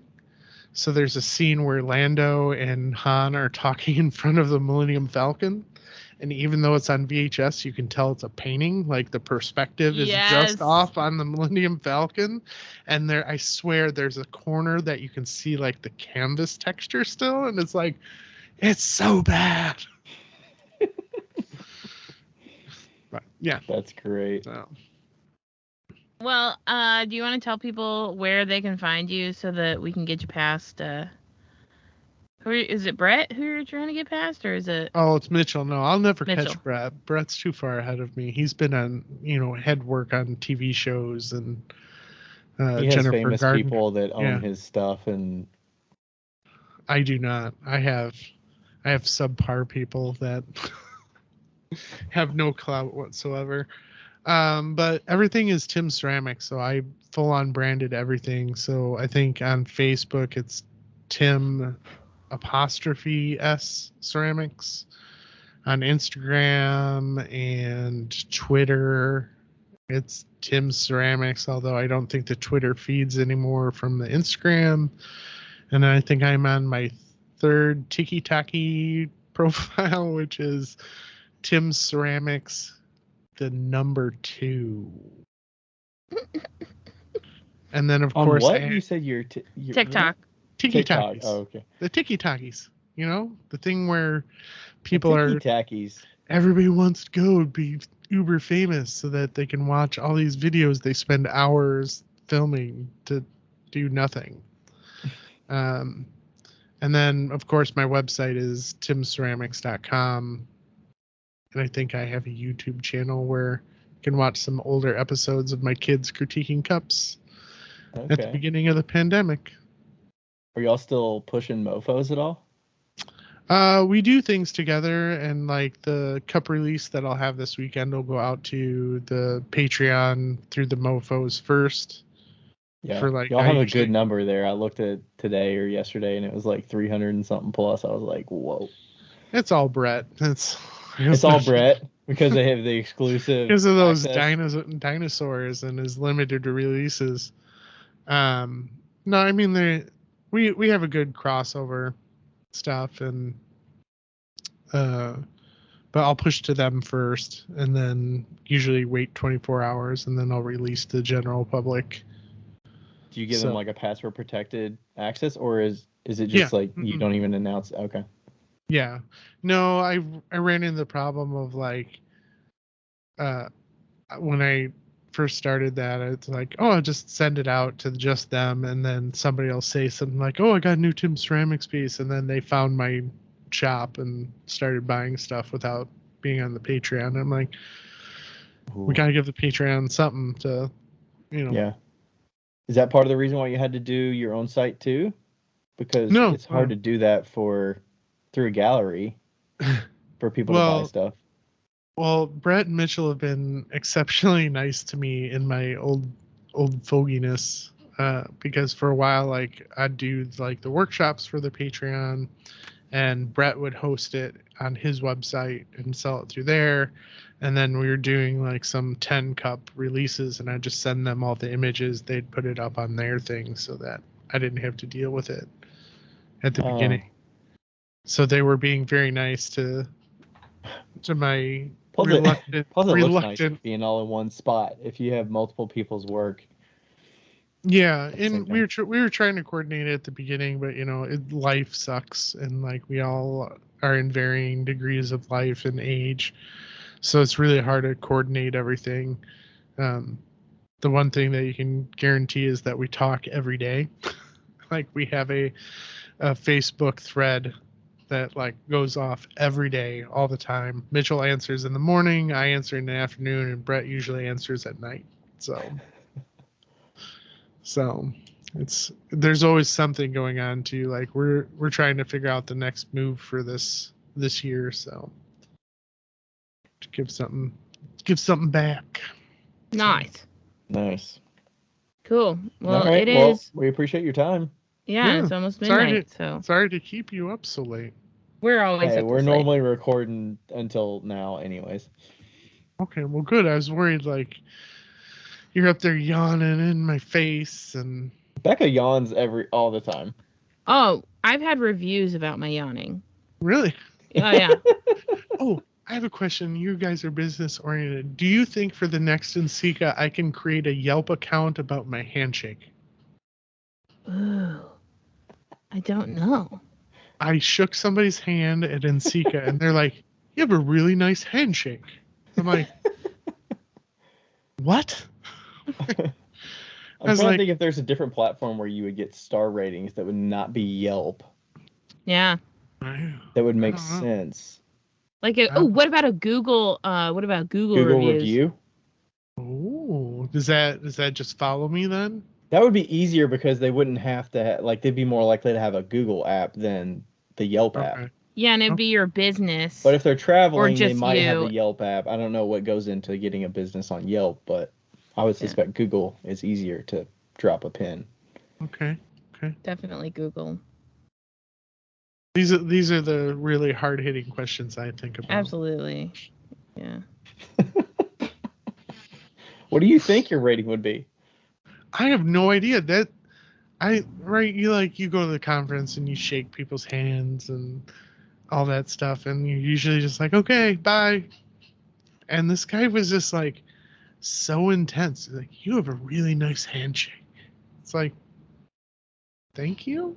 Like, I shake lots of hands. Like, I don't know what to say to that. What do you say to somebody? All potters should have a good handshake because we should have strong hands. Mine are weak, but... Do all potters do this before you shake your hands? Pretty much. Like, even in the middle of the day, I catch myself, somebody will introduce themselves, and I wipe my hand on my pants, and then I put my hand out. My hand could be perfectly clean. I still just like, hey.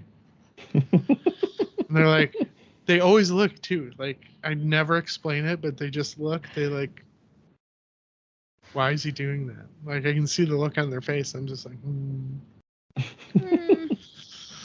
So.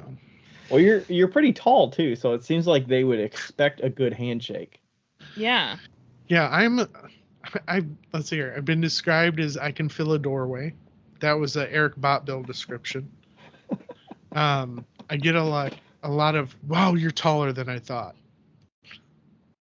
I'm like, yeah, I guess, like, you can't really tell, I guess, from studio pictures, because like I've raised everything up above average. Like, I was say, back in the day, you used to do demos and videos, and the countertop is not that far from your chest. So. No, yeah, and my banding wheel's up on a 5-gallon bucket, so when I use that, like, it's up super high.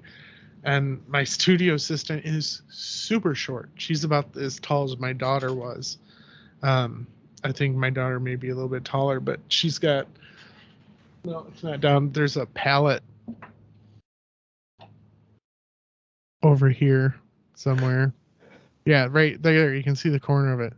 The pallet that she puts down in front of the work desk. Because she's not tall enough to span that. She has to, like, reach up. Oh, I have IKEA stools all over. Everywhere. Well, I told her I refuse to make too many compensations for her. She only works at that one station. That's hilarious. Because I'm also like a teacher where I have stations to do everything. So, like, that's the slab station, and then I have the slip casting station and the corrugation station. I have my spray booth and things, but you can find all of that on the Northern Illinois Pottery Tour Instagram later this month. Does that mean people are actually coming to your studio, or are you going to other people's? I'm going to Villa Park. I'm at Throwing Pots, Ben's stop with Levi. So we're all going up there. Like, Simon Levin's going to be up at one of the stops, and CJ Nunez is going to be up there. Levi, Carly, Ben, and a whole bunch of other really good people. Amy Song is, I think, the coordinator for all that. But they invited me last year, and I was going on a big vacation, and then they invited me this year, and I was like, sure, I'm not going anywhere. Hey guys, so we're done. Nobody ever said bye, but you know, that's kind of how sometimes it goes. So we'll see you later, or I don't know, we won't really see you. We'll talk later. Yo, higgity yo, it's Becca here.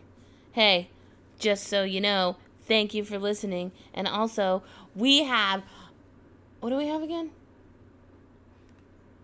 A Patreon. We have a Patreon that you should go, and if you want to donate to, you could donate to it. If you don't, that's cool too.